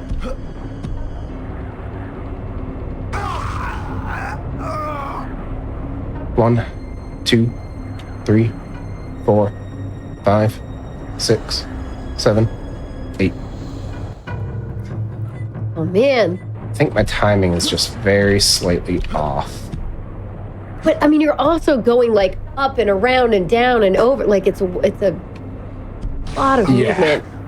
It's a gigantic spiral, basically. I appreciate the fact that there are alternate strats for those who are like looking to get into this game. Like anybody watching right now, feel free to use this as like a guide on some of the things that you do in this run and like learning how to do it. It's really cool. And one of like my favorite things about having the show. But man, this seems so tough. Here we go. 1, 2, 3, 4, 5, 6, 7, 8. Nope. If you're quick enough, you can hit the load button before you're brought back to the main menu. Saves a little extra time if you fail. Oh, that's what you do. Okay. Yeah. Oh my God, this guy does not want to cooperate.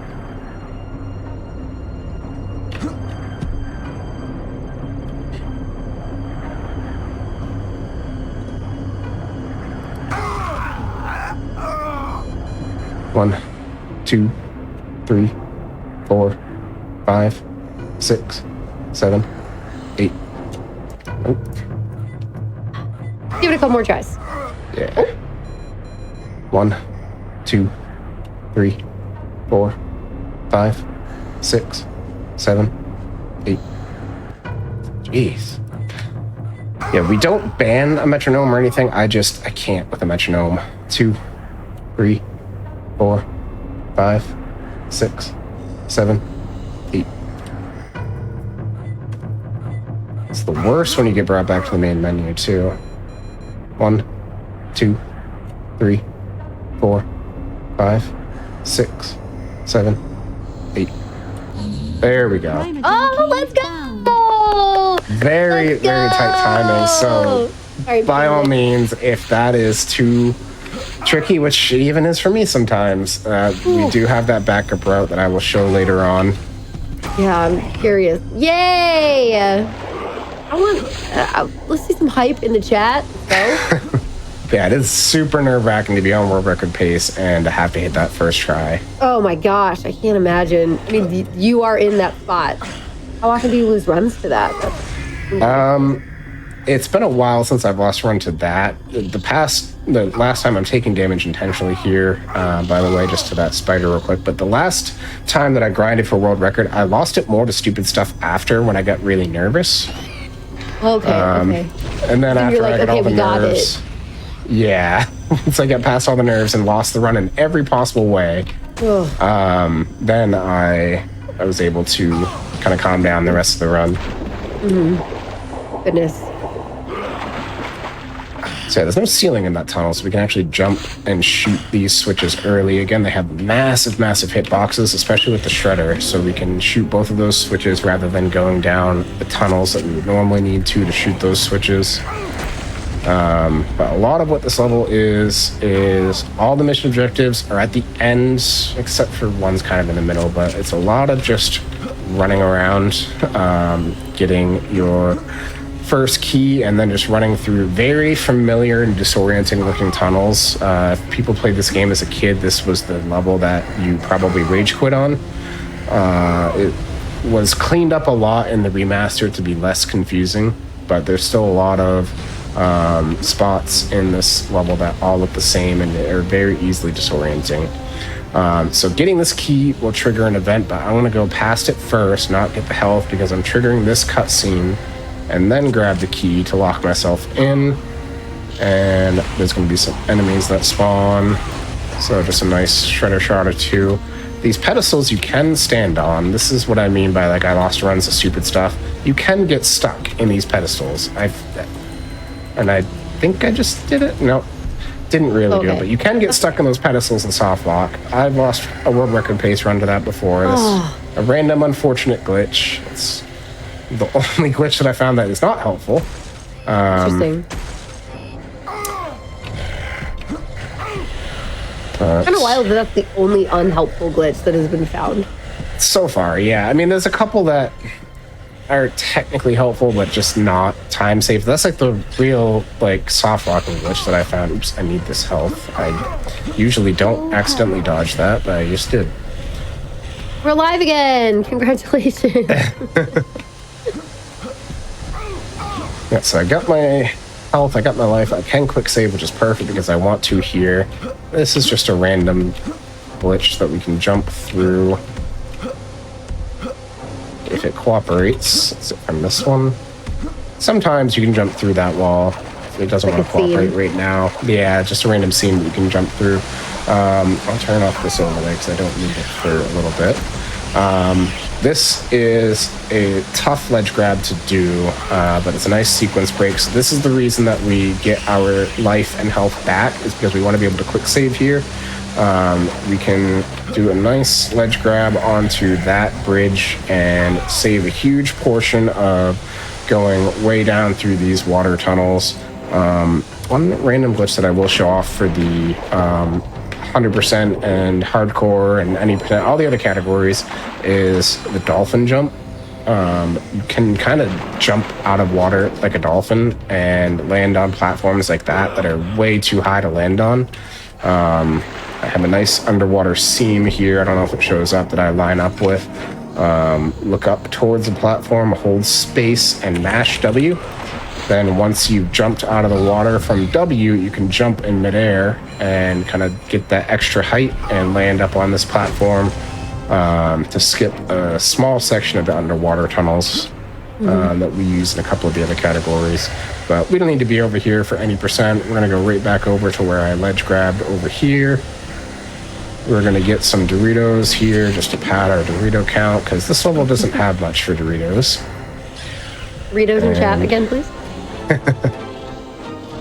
Move on down here to the water tunnels. This is the spot where if you got lost as a kid, it was here. There's a switch up here that we can shoot, which saves us a little bit of time. There is a switch over here that we can see through the wall if we do a crouch. I forget the exact angle. It's useless because that switch down there you can't shoot, but there's a switch up there behind this exclamation point. You can't see it anymore, that you can shoot. So we'll shoot that as we go by and get the torpedo launcher, which is just such a nice addition to the game. It makes swimming faster. I don't have to keep mashing W to swim, but we don't get much use out of it. You have it for like what, a level and a half? Pretty much, yeah. Yeah. It came in much more handy in the original N64 water tunnels that were a lot more expansive. They trimmed the water tunnels down to just a short little central room back there, instead of the 3 or 4 winding paths that all looked the same. Gotcha. So a good like 20 seconds of use out of that torpedo launcher, but still appreciated nonetheless. We deviate here to get a cave door key. That's one of the mission objectives, is putting a satchel on that stalactite to seal off the thermal vent, but we don't need to do that 90%. We just need the cave door key because our path out does have a pedestal that we need to put one of those cave door keys in, which is right here. I don't want to die, so I want to kill some of these enemies. And I've been managing my health very low. So our next bell slide is right up ahead here. So again, I have my 1 life and low health. I'm going to do this whole end portion of this map kind of in reverse. There's a door here that only opens if you have been up at the end of the map, which is this section of tunnels here. Somewhere along this path, it triggers this door to open. Wow. And if you fall off these platforms at the very end, they were nice enough to give you a portal back up to try again. So we're going to bell slide through this wall and up to the end, and then kind of run in reverse a little bit to save a lot of time. We're just going to pretend that the door is here. Because normally it would be here and we can just go through it. Super easy bell slide. I didn't even pull up my keyboard overlay, but it's really just forward and then right, because the portal is just this tiny room right in the center. Gotcha, and then we're going back through. Yeah. Getting here on the normal route would take like 2 extra minutes, and all these healths are going to be very careful of because the damage that killed me, the damage that killed me was pretty minimal. I'm probably at negative 20 health, so picking 2 of those up would give me health again and make me very likely to die without that extra life and underflow. Right.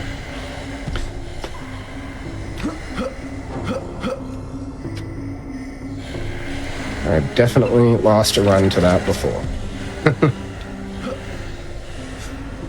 So actually, like collecting health and... Yeah, collecting health and immediately dying. Yeah. Hey. Gotcha. I'm going to jump real quick to make the spiders move in a different pattern, so my 1 scorpion volley will kill that spider that's tied to the door, and get my key to trigger another little fight here, and just kill all the enemies tied to the door opening again. You have no clip hotkeyed. I do, just specifically for this. I'm going to unbind them all after this, but I wanted to make sure that I could go in and out of no clip and fly mode and pen and ink mode and all the stuff that I need to show off all just these for tricks. The showcase. Yeah. Yeah. Okay. So yes, but just for today. Yeah.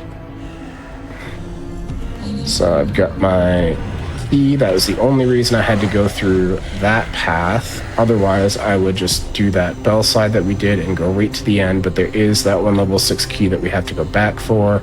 But otherwise, we have our primaging key. We have our level 6 keys. We are good to get out of this level.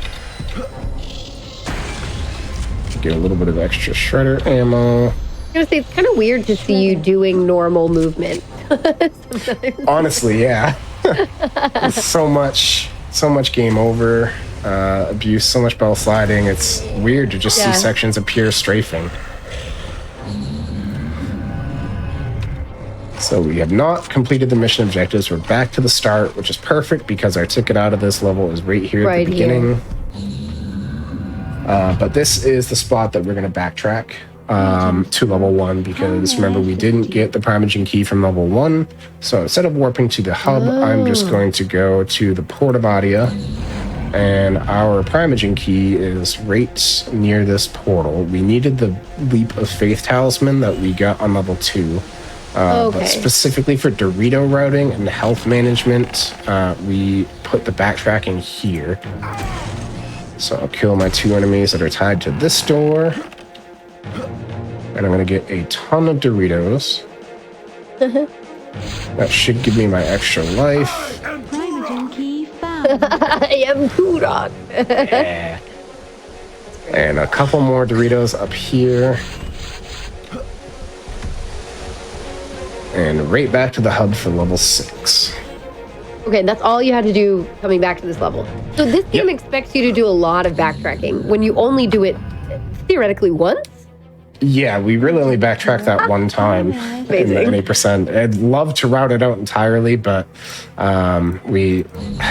because we need the leap of faith for a couple different spots, I don't think we'll be able to route it out.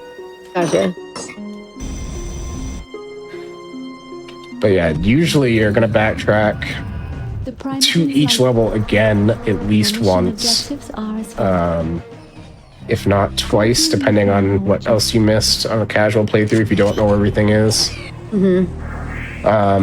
So level 6 starts us off again with the Primogen key right at the beginning. It's in this force field though, and this is not anything that we can glitch through. If somebody finds a way, please share with the class, because that would make this 10-minute level turn into a 30-second level. That would be really cool. The design of this level is that you have 4 sectors. I'll fly from below so you can see. We have our starting platform here. You come down to the main room. Left is sector 1, an entrance portal and a return portal. You have sector 2, sector 3, and sector 4. Each sector has one switch that when activated, this corner piece will turn off, and when all 4 corner pieces are turned off, this key will release, and we can get the key. That's all we need in this level is the key. Oh, wow, okay.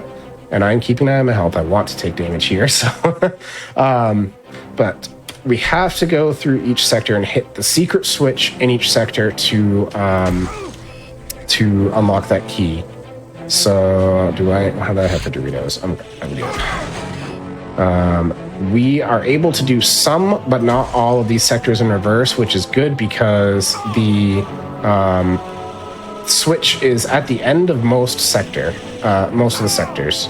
So instead of going through the normal path, I'm going to bell slide through this door that's normally closed off and into the exit portal, and I'll go back real quick to show what I did. Okay. The normal thing that we would do is go in the entrance because that way is blocked off. You go through all sorts of winding paths and you complete sector 1 and you end up right here. But because we can game over screen, we can slide through the door and into this portal. We just have to look a little down because if we're on fly mode and we hit this lip, it'll send us up, and this portal actually doesn't have infinite height. So for this level, I'm looking down on all my bell sides to make sure that when I'm in the game over screen, I still hit the collision for the portal. So this is the end of sector 4. All of our sectors, and I took a lot of damage there, so this might be messed up now.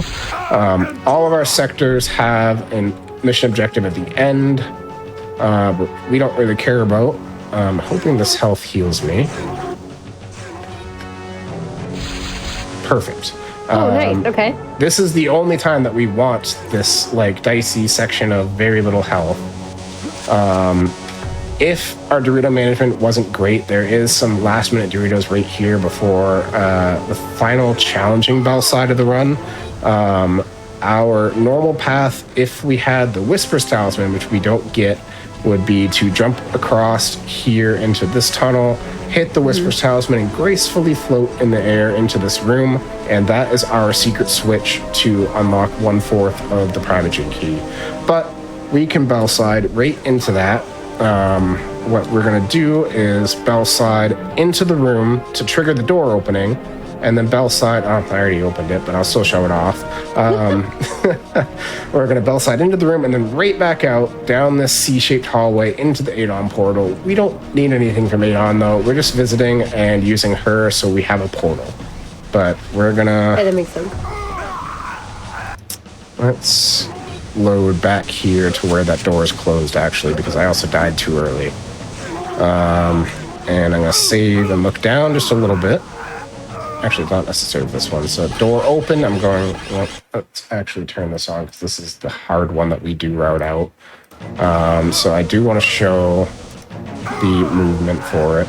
So I'm moving right into the room, then immediately out of the room to the end of the first part of the sea, up to the second part, right into the Adon portal to come back to life and just peace out immediately. We don't need anything from her. And we actually do want to keep the zombie mode just to make this part of the run a little easier, and just watch out for that 10 health Oh, yeah, that's like right there. And do not miss this switch like I have done many, many times. You can hit it from behind, but I literally have lost count of the amount of times that I've walked right by that switch and not hit it. Oh, no. Another run ender. Yeah. Oh, boy. But now we can go right back out the portal that we came in and move on to Sector 2. Each sector is locked until you hit the switch that is at the top of the sector, but they are smart and put invisible walls here that you cannot ledge grab up to. Annoying. Yeah, but now Sector 2 is unlocked. And the reason that we don't do Sector 2 in reverse is because if we were to do Sector 2 in reverse and go into the exit portal, we are immediately greeted by a door that is locked. So we have to do Sector 2 normally, unfortunately. So Sector 2 normally would come into this room.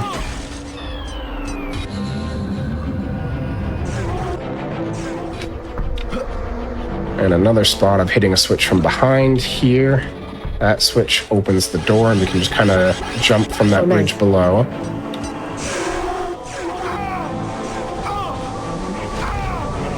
And all I'm doing is just hitting switch after whoa, that doesn't happen often.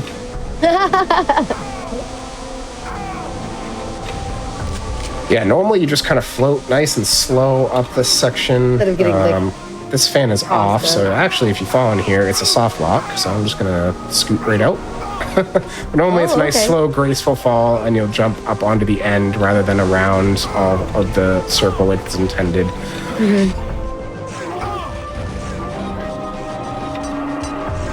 It's nice having all the things on and available. Yeah. Just in case. I'm just gonna fly over here real quick. If you all want to see like the run without the explanation and without like the demonstrations or the flight mode stuff, you're just gonna have to follow Revampin and check it out. We'll do plugs at the end. Heck yeah. Yeah.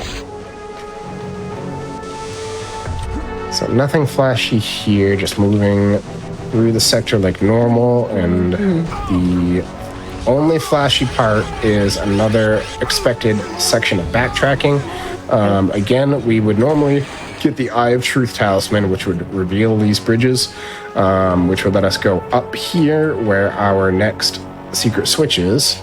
But I will show again with show collision mode since it's easier.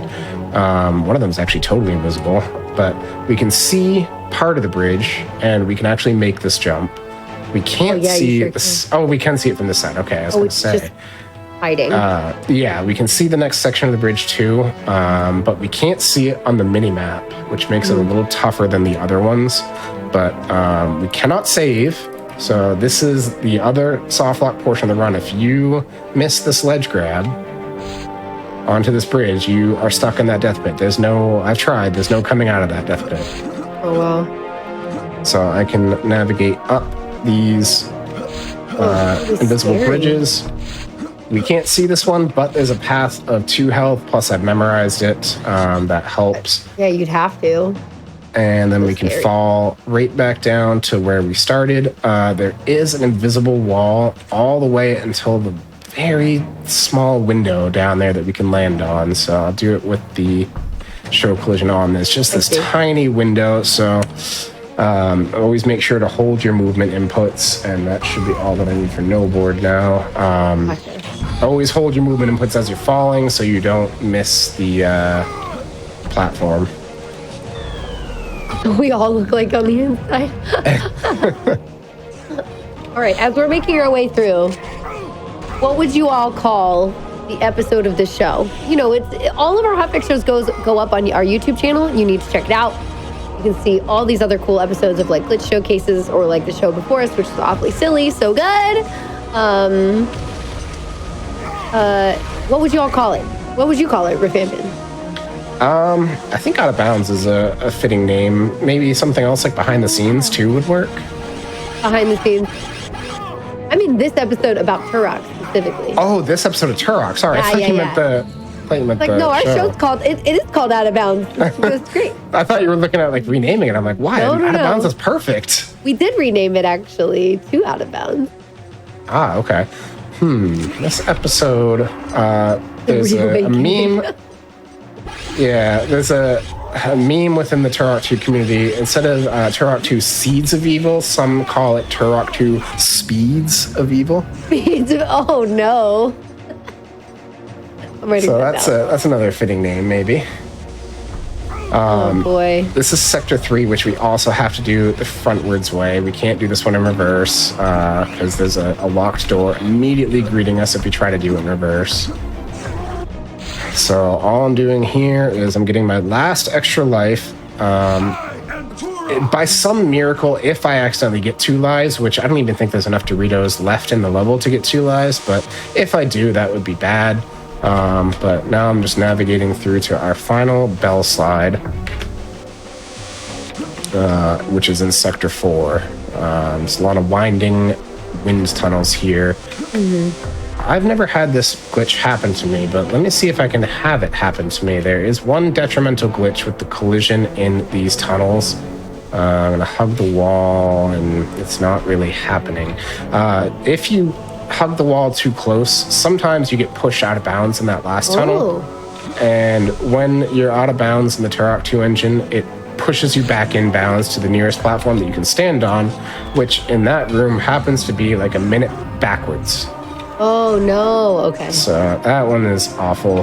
I haven't had it happen to me in a long, long time, but another runner has been plagued by that one a few times. So our secret switch for Sector 3 is here. Again, we can hit it from behind and just scoot back on. This is the third and final use of the Leap of Faith platforms that we cannot route out. So if somebody is interested in finding that, by all means, please share with the class because I would love to route that out.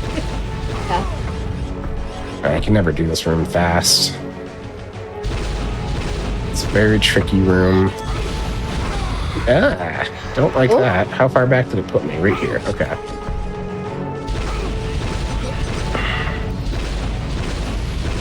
I always play this room safely because of reasons like that. I die a lot in this room. There's a lot of really tough enemies that are in really hard to hit areas, so I get the safety healths. Do you take splash damage from your own weapons? No, thankfully. Turok 1 you do, and that was awful. You do not take self-damage in Turok 2. Okay.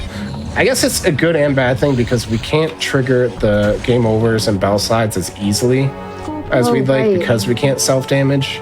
But overall, I think it's good because I would end up killing myself a lot in this run.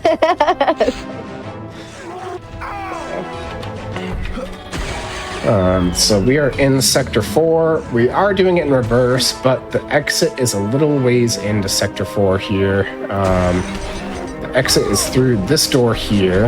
Again, we're going to look down because our portal has a nice lip above it that will shoot us up into the air.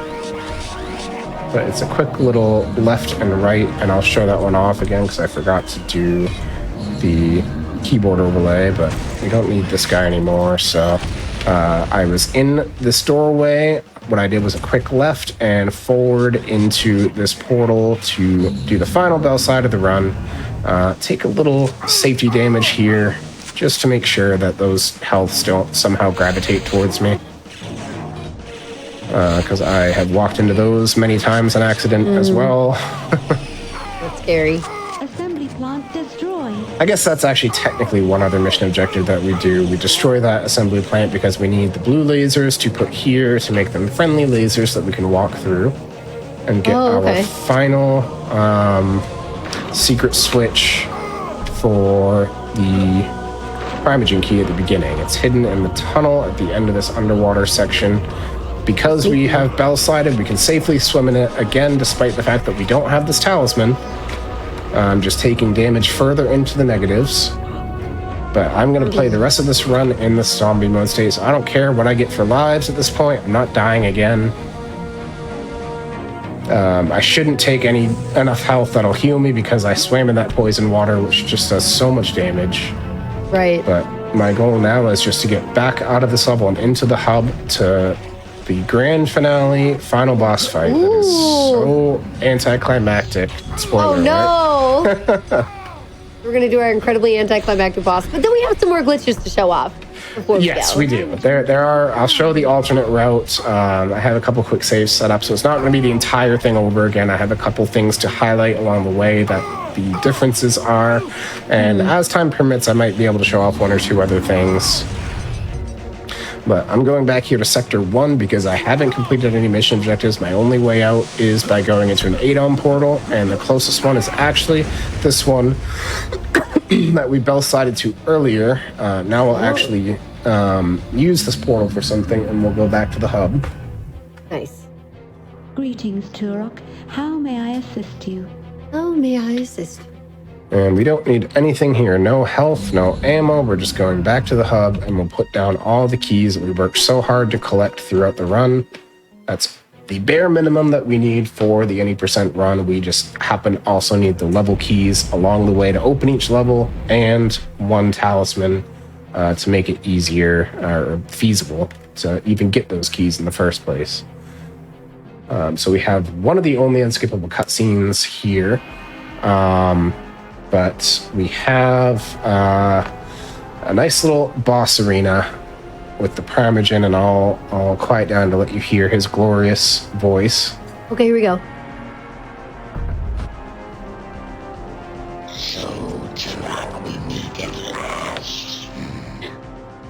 A little raspy there. Imagine that with N64 compression. Ugh, awful. Almost sounds like instead of saying well prepared, he sounds like well prepared. He's well peppered. Ready to be cooked. So a normal fight of this boss is an RNG nightmare. He'll drop a couple nukes from the ceiling. He'll send some enemies out of these, some flying enemies out of those vents, and then he'll come down and you have to fight him. He'll try to regenerate health. It's just an RNG nightmare. At quickest, it takes usually at least 3 minutes to kill him with perfect RNG, closer to 4. Okay, but One of the runners in the community, randomly flying around with no clip, happened to see outside of the map, there's these wedges. And he's like, huh, what are these for? So he walked over to them and landed on one. Standing on them triggers cutscenes. And wouldn't you know it, killing the Primogen teleports you to one of those cutscenes. oh, so you have to get. Are you gonna try to clip out to go to one of the right ones? Yes. So that first one that I just landed on is the cutscene that you're teleported to when you put all of the keys into that pedestal in the middle. It triggers the start of the fight cutscene. There's 2 other platforms there. The one in the middle is the cutscene that triggers the any percent completion. It's an ending, but not the good ending. And that one is in a prime position for us to fall down straight at the end of this little outlet and gain speed. And we're gonna fall for a little while, but quicker than a normal boss fight until we have enough speed that when we press jump, we slam into this wall with enough force to poke out of the wall. And again, the game engine hates when you're out of bounds, so the closest walkable platform is actually here, which triggers the end of the game cutscene. So I'm gonna restart one more time because I do have a timing trigger that I need to follow if this works, but I think you can only do it once actually, so that's fine. I'll do my phone as a timer because we need to fall for exactly well, not exactly, but at least 2 minutes and 10 seconds of fall. Oh, wow. But again, that is quicker than fighting the boss, so we're just gonna fall right in here and continue to gain speed. I'm looking up just to show the map above and to show the fact that as you're falling in these death pits, Turok does teleport up and down occasionally. I don't really know why it happens, but those times when Turok teleports upwards are times that if we're holding space, Turok would jump. And you can see we're going faster. Yeah, it's tough to tell with this, but I'll pull up the top left corner. Again, it's super small because it's a 4K monitor, but the text in the top left corner, the middle number is counting up velocity. You start obviously at 0 velocity when you're not moving. A normal movement input is 3.9, like we said at the beginning. A strafe is 5.9. Right now I'm at 1700 speed. almost like a backwards long jump in Super Mario, but we're just gaining that speed infinitely to the point that we can clip through a wall. And we need, I believe it's 4,700 velocity. Oh, wow.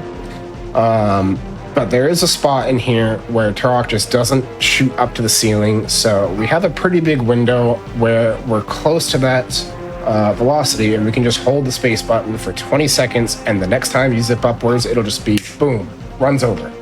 It comes out of nowhere. There is a small chance that you can get that clip early if you hold the space bar and forward. It changes when Turok does this clip upwards sometimes, but not all the time. It's we haven't exactly figured out any sort of setup that makes it perfect, but it's worth trying. For the most part, you do run the risk of jumping a tad too early, though, and smacking into but not through the wall, and then you fall back in the death pit. But once you've jumped once, you can't jump again. So it's safer to wait until you're at that minimum speed necessary, and then hold space. So it's been a while since I clipped upwards. I'm at about 4,700 speed. I started my timer a bit late though, so I'm gonna wait just another second or two here just for safety. And I'm holding space now. I can't pull up my keyboard overlay right now because alt-tabbing will change my mouse setup, but I'm holding space now. So the next time I clip upwards, I will jump, and I will jump through the wall, and it'll teleport me to that platform, and the run will be over. That's it. That's That wild. is quicker than fighting the boss. And yeah, it could be because of the breathing animation, Belle. That's a good idea. So strange.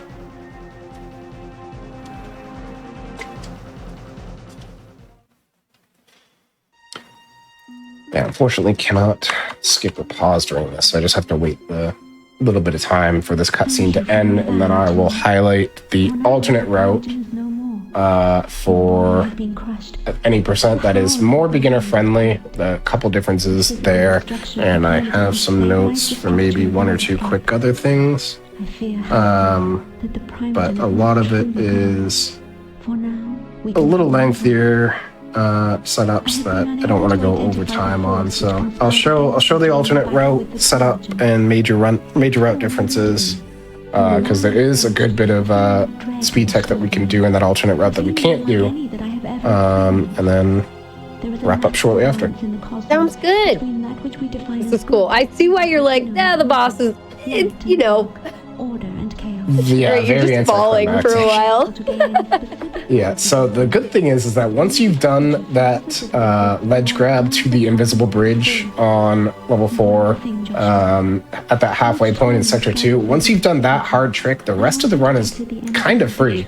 That final game over bell side that we do is pretty free. It's really not many places that you can mess up, and this is 100% reproducible. If you fall in that spot and you wait to build up speed and you hold space, my timer on my phone or my live split timer, I'm usually holding space around 2 minutes and 10 seconds of falling, and it is 100% consistent at 2 minutes and 32 seconds. So super easy rest of the run after that. Sure. But I'm going to go back to this spot on Death Marshes where we got the health, the full health that restores our health and our ability to save, because we have health and lives again. And the major difference with this level for the more beginner-friendly route is the end of the level, we don't do that extra death, that extra bell slide, because we want to manipulate our lives a little bit more and have an extra life. It's the only part in any percent where we'll actually do a death warp where we don't want a game over, where we'll want to intentionally die and backtrack. So I need to leave this level with a low amount of Doritos, so I'm going to make sure I have 80 there instead of 90. And for brevity's sake, I'll go through this part on fly mode because there's no real differences, and I'm just going to go back to the beginning. Right, but we just want to see the difference. Yeah, but we don't want to die here because we want to have that extra life. So I can show off another glitch because we can't safely swim in this water right now, we don't have zombie mode, we don't have the Breath of Life talisman, we can still cross this water, but it is awful, and it is called Stupid Jump. So there's a weird little bit of collision right about there where I'm looking, where we can jump to, and I'm going to save because I'm going to mess it up. We can jump to it, jump. Oh, I got it first try. Okay. Oh, wow. We can kind of water hop / land on some invisible collision and not dip our toes deep enough into that water, and we won't die. And that's like more of the beginner. Yeah, it is a very tough jump, and if you don't want to do that jump, you can do this beginning part of the level normal. You don't have to do that. It'll just add an extra 30 seconds or so for you to go around the long way. Gotcha. But that's probably the tougher part that's left in the more beginner-friendly part. So we would warp back to the hub like normal. We would go to level 5 like normal. And then on level 5... when we get here, we have 1 life, but we have a high amount of Doritos right now. On the normal run, we had a pretty low amount of Doritos. We had just barely gotten our extra life because we had that extra death earlier. So when we do this bell slide, I'm going to have to do the suicide command on the console because I have 102 health on the save. I didn't realize. But we're going to bell slide through, and I'll turn this on just to show it off again. We're pretty much going to immediately get another life and work on getting a second life.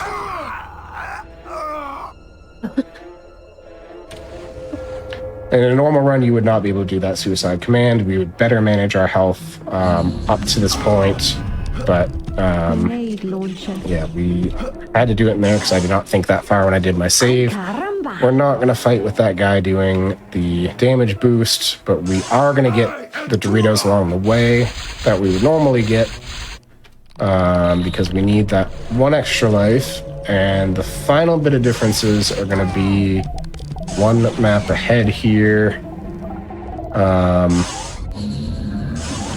We're going to speed right through this. Slide through. Try and yeah, we're going to try to dodge some of these because, again, there's a lot of those Doritos later on that we can't dodge, but there's others that we can dodge later too. But the more we can dodge, the better, because we don't want to end the run with 2, or end this level with 2 lives.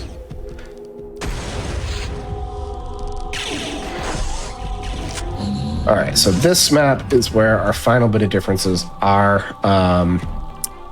Normally, on the more advanced run, we jumped down here and we just hit our switch behind this guy. Remember, jump, don't run past him. We rode up this elevator and into that room on the left and get out of here. On Whisperless, or sorry, on the Whispers, the normal run where we get the Whispers talisman, we do have to do a little extra in this room. There's a couple ways that we can do this, but there is 1 force field generator that we have to break. And it is, if we do this room normally, you'd go here, then down, then over. There's an invisible secret door here with a nice Dorito trail, and here is the force field generator. But there's a couple points. Yeah, there's a couple points that we can actually shoot it. While we wait here for this elevator, we can perch in the corner and shoot it from below. I'll fly into the map, so when we're crouching, we can just see the bottom of it from below. Yeah. I'm not going to shoot it yet because there's another spot that's easier if that's too tough to hit. But we do need to destroy that force field generator because that is blocking the feather that we need for the talisman. Because there is that force field there. Okay. Again, if we can dodge some of these, it's ideal. I actually do need 70. I dodged too many of them. But we're kind of playing this room like normal. There's 2 further spots that I know of that we can break that force field generator. We can shoot a shot into this corner from the outside. Oh, interesting. Or we can come in the inside and just crouch on the floor and see it right from above. Yeah. Super, super easy. So that is the most beginner-friendly way to do it. We'll get this full health because we do want to death warp. and I'll show you the reason why we need to death warp. But now is our room where we have our feather down there, but we still need to open the Flamethrower. what's it called? The portal here, which is hidden behind those switches. You can hit that switch through the eggs. I just shot the eggs so you could see the switch. Gotcha. But we need 1 extra life. Now we're at 2 lives. And the reason we need 2 lives is because the speedy route here does not enable this for us to get back up here. So we do need to death warp to get back to the beginning of this room, because remember, death warps will bring us back to the teleporter that we entered this room in. Okay. So the one time that we're dying and not game overing will bring us back here to the beginning of the room. That's only in an easier mode. Yes. Strat, yeah. And now we can go down here and drop off our feather and get the Whisper's Talisman. And one more final difference is in the actual level 4, where we route out that awful bell side that took me several tries to get. Yeah. I want to know the alternate for that for sure. So I'm going to grab it, and I'm just going to use a console command, warp over there real quick, or actually a menu command will be quicker. So we get the Whisper's Talisman, and I'm just going to warp right over to Lair of the Blind Ones, because it's right off at the beginning, and I don't think I actually set a save for this part of Your it. mission objectives are as follows. And I'm going to keep the keyboard away. I know it's a little big, but I'm going to keep it because we're about to do another bell side. We have 1 life. We have the actual number of Doritos would be different. Our actual health would be different because we would be going through the rest of Hive of the Mantids before teleporting back to the hub and then coming back here. But for brevity's sake, the normal route that we would do, I have to kill him so he doesn't body block us, is this nice, graceful little lift up here to get the talisman, the Primogen key almost normally. There's 1 bell side that we do, but it is very easy. Look at us go.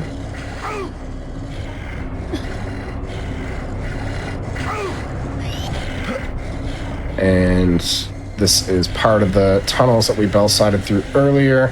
We have a switch to hit to open a cave door here that has a key that we would normally put in this pedestal, but that cave door key is not specific to this pedestal. So the only unique thing that we do in this run that actually saves time later on in this route is that we keep that key and we would die to those enemies. I have so much health that I'm gonna just do the console thing to die, but instead of opening this door, we would just face the door like normal, and we're gonna bell side right to the end and into the portal this way. So it's just a quick little 90-degree turn. Gotcha. And make sure I'm looking straight. We're gonna look a little forward, a little to the right, into the corner of the room. Did I really miss it? I did miss it. Oh my lord. Oh. Load layer. Nice. So if I did that correctly, we would save that cave door key, and we would have gone. It's been so long. I think I got stuck on these because with fly mode again, you can't go through collision, and that's the only thing. You kind of have to thread right in the middle of these, which is a little tough. So right in between those, into the corner of the room, and then into the portal. So much easier to get that Primogen key, and then the rest of the run is the same. The Dorito running is very slightly different, but we have a lot of resources in the Turok Discord, the Turok speedrun page.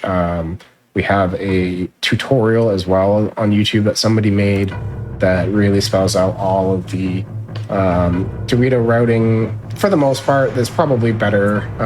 There might be a little bit better routing that we didn't realize at the time the tutorial was made, but we have it all spelled out pretty well and a lot of good resources. But I think the final, besides the death warps that we would do in the 100%, which are we don't have any issue with life management or Dorito management like we do in any percent. So there's tons of places that we can death warp in 100% that I have a save or two set up, but really it's not that groundbreaking to show off compared to some of the other tech here.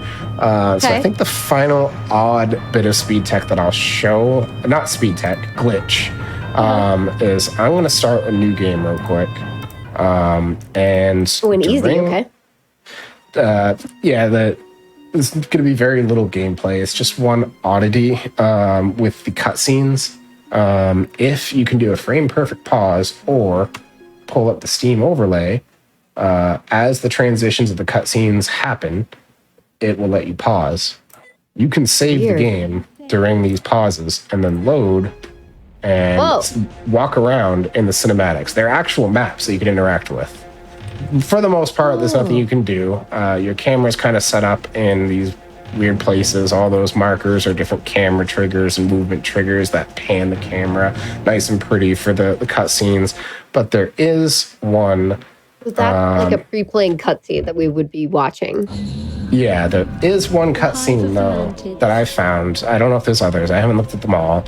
But if we force a pause on scene 3 of this cutscene, so this is scene 1, this is scene 2, I'll pull up the Steam overlay, so the next transition it auto pauses. I'll close the Steam overlay and I'll save over my old. It's literally just called cinematics. Yeah. It starts us out of bounds, but again, moving brings us right back in bounds, and we get this partial map that's loaded because it's a cinematic map. You can't go down there, but you can shoot through there. You got this enemy that you can't interact with, but weirdly enough, there's stuff that you can interact with, and strangely enough, there's a portal here. And this portal brings you into the normal Hive of the Mantids, and you can just play the level from here in the middle. You can't backtrack, because if you try to backtrack here, your force field that you haven't broken is here. But you can continue the rest of the level from here. There's no benefit to it, because you're missing a key to open level 6. Oh, but bummer. Strangely, you're dropped right in the middle of Hive of the Mantids, right at our map where our whispers and whisperless routes differ, but it's the only spot that I found so far that has any sort of oddity to it. So that's cool. That's really cool that you can like just jump. You're just like, just jump on in, just start playing, and it'll like load you into the actual cinematic. All of the level. Yeah, it's like can you get back to the main map from here? The hub world, I mean. If you were to finish the level, because all of your mission objectives are actually further on in the level here. There's no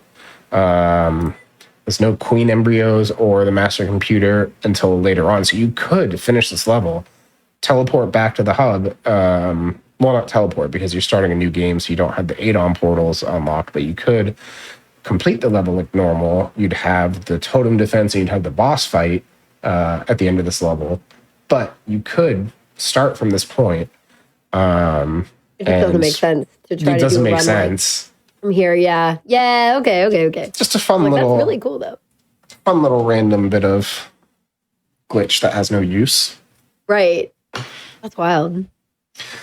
Yeah. Aside from that, there's a couple other notes that I have, but again, it's all just kind of death warp here, death warp there to go back to the beginning of a room and save a little bit of time. That is not super groundbreaking in terms of skips and glitches and all that. So I don't want to spend really any more time on those when it's nothing that we haven't already seen, just in different places, you know?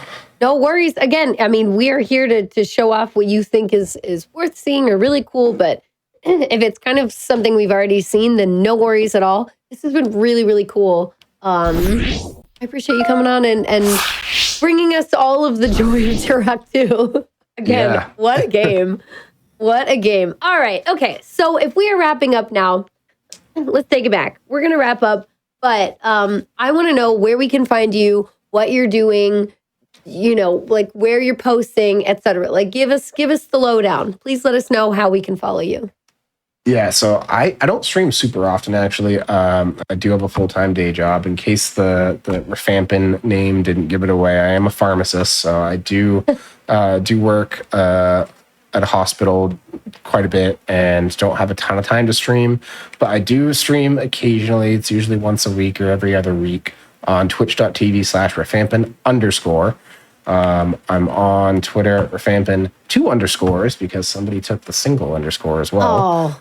Oh, I mostly do Turok runs. I'm going to go back and learn some other categories that I have kind of left to the wayside to focus on any percent. I occasionally do some clone hero drums, but for the most part, I do some Turok. cool. That's awesome. Well, I mean, it makes sense. You are the world record holder for any percent, which is really great.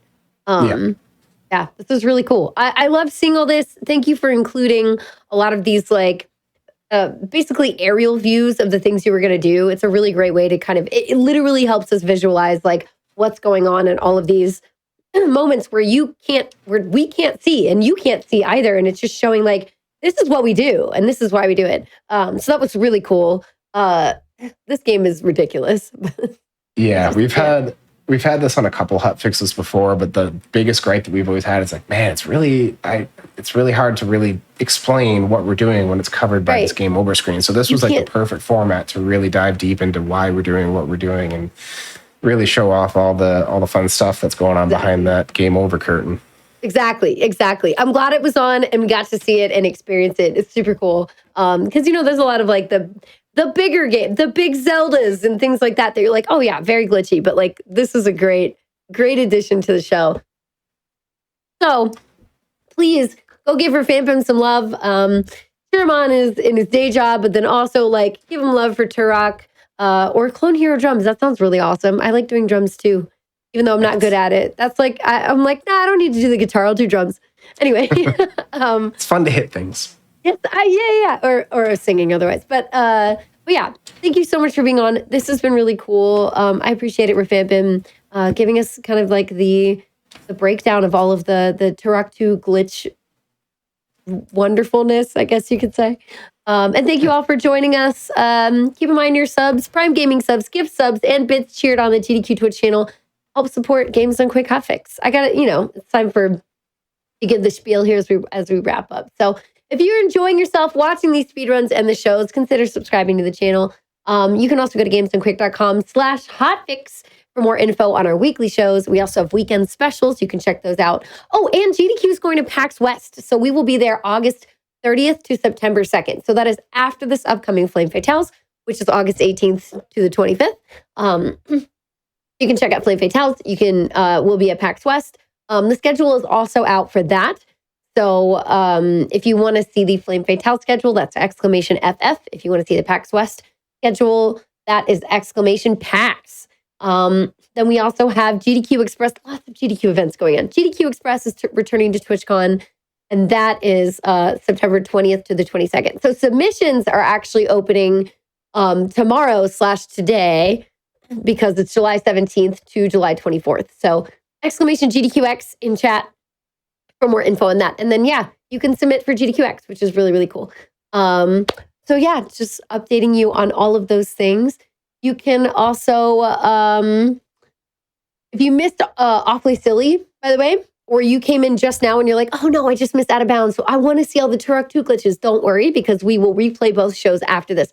Awfully Silly is incredible. It's got all, like, the awful games or silly games that you could see at, like, during our blocks for our mainline events. But please check that show out. It's incredible. Conception is a wonderful host. Brings on super cool people. So yeah, and then we'll be live tomorrow at 7 p.m. Eastern with Random Number Generation and Time Capsule. Some more amazing hotfix shows. Yeah, and thank you all for being here this evening. You are wonderful. Refampin, you are wonderful.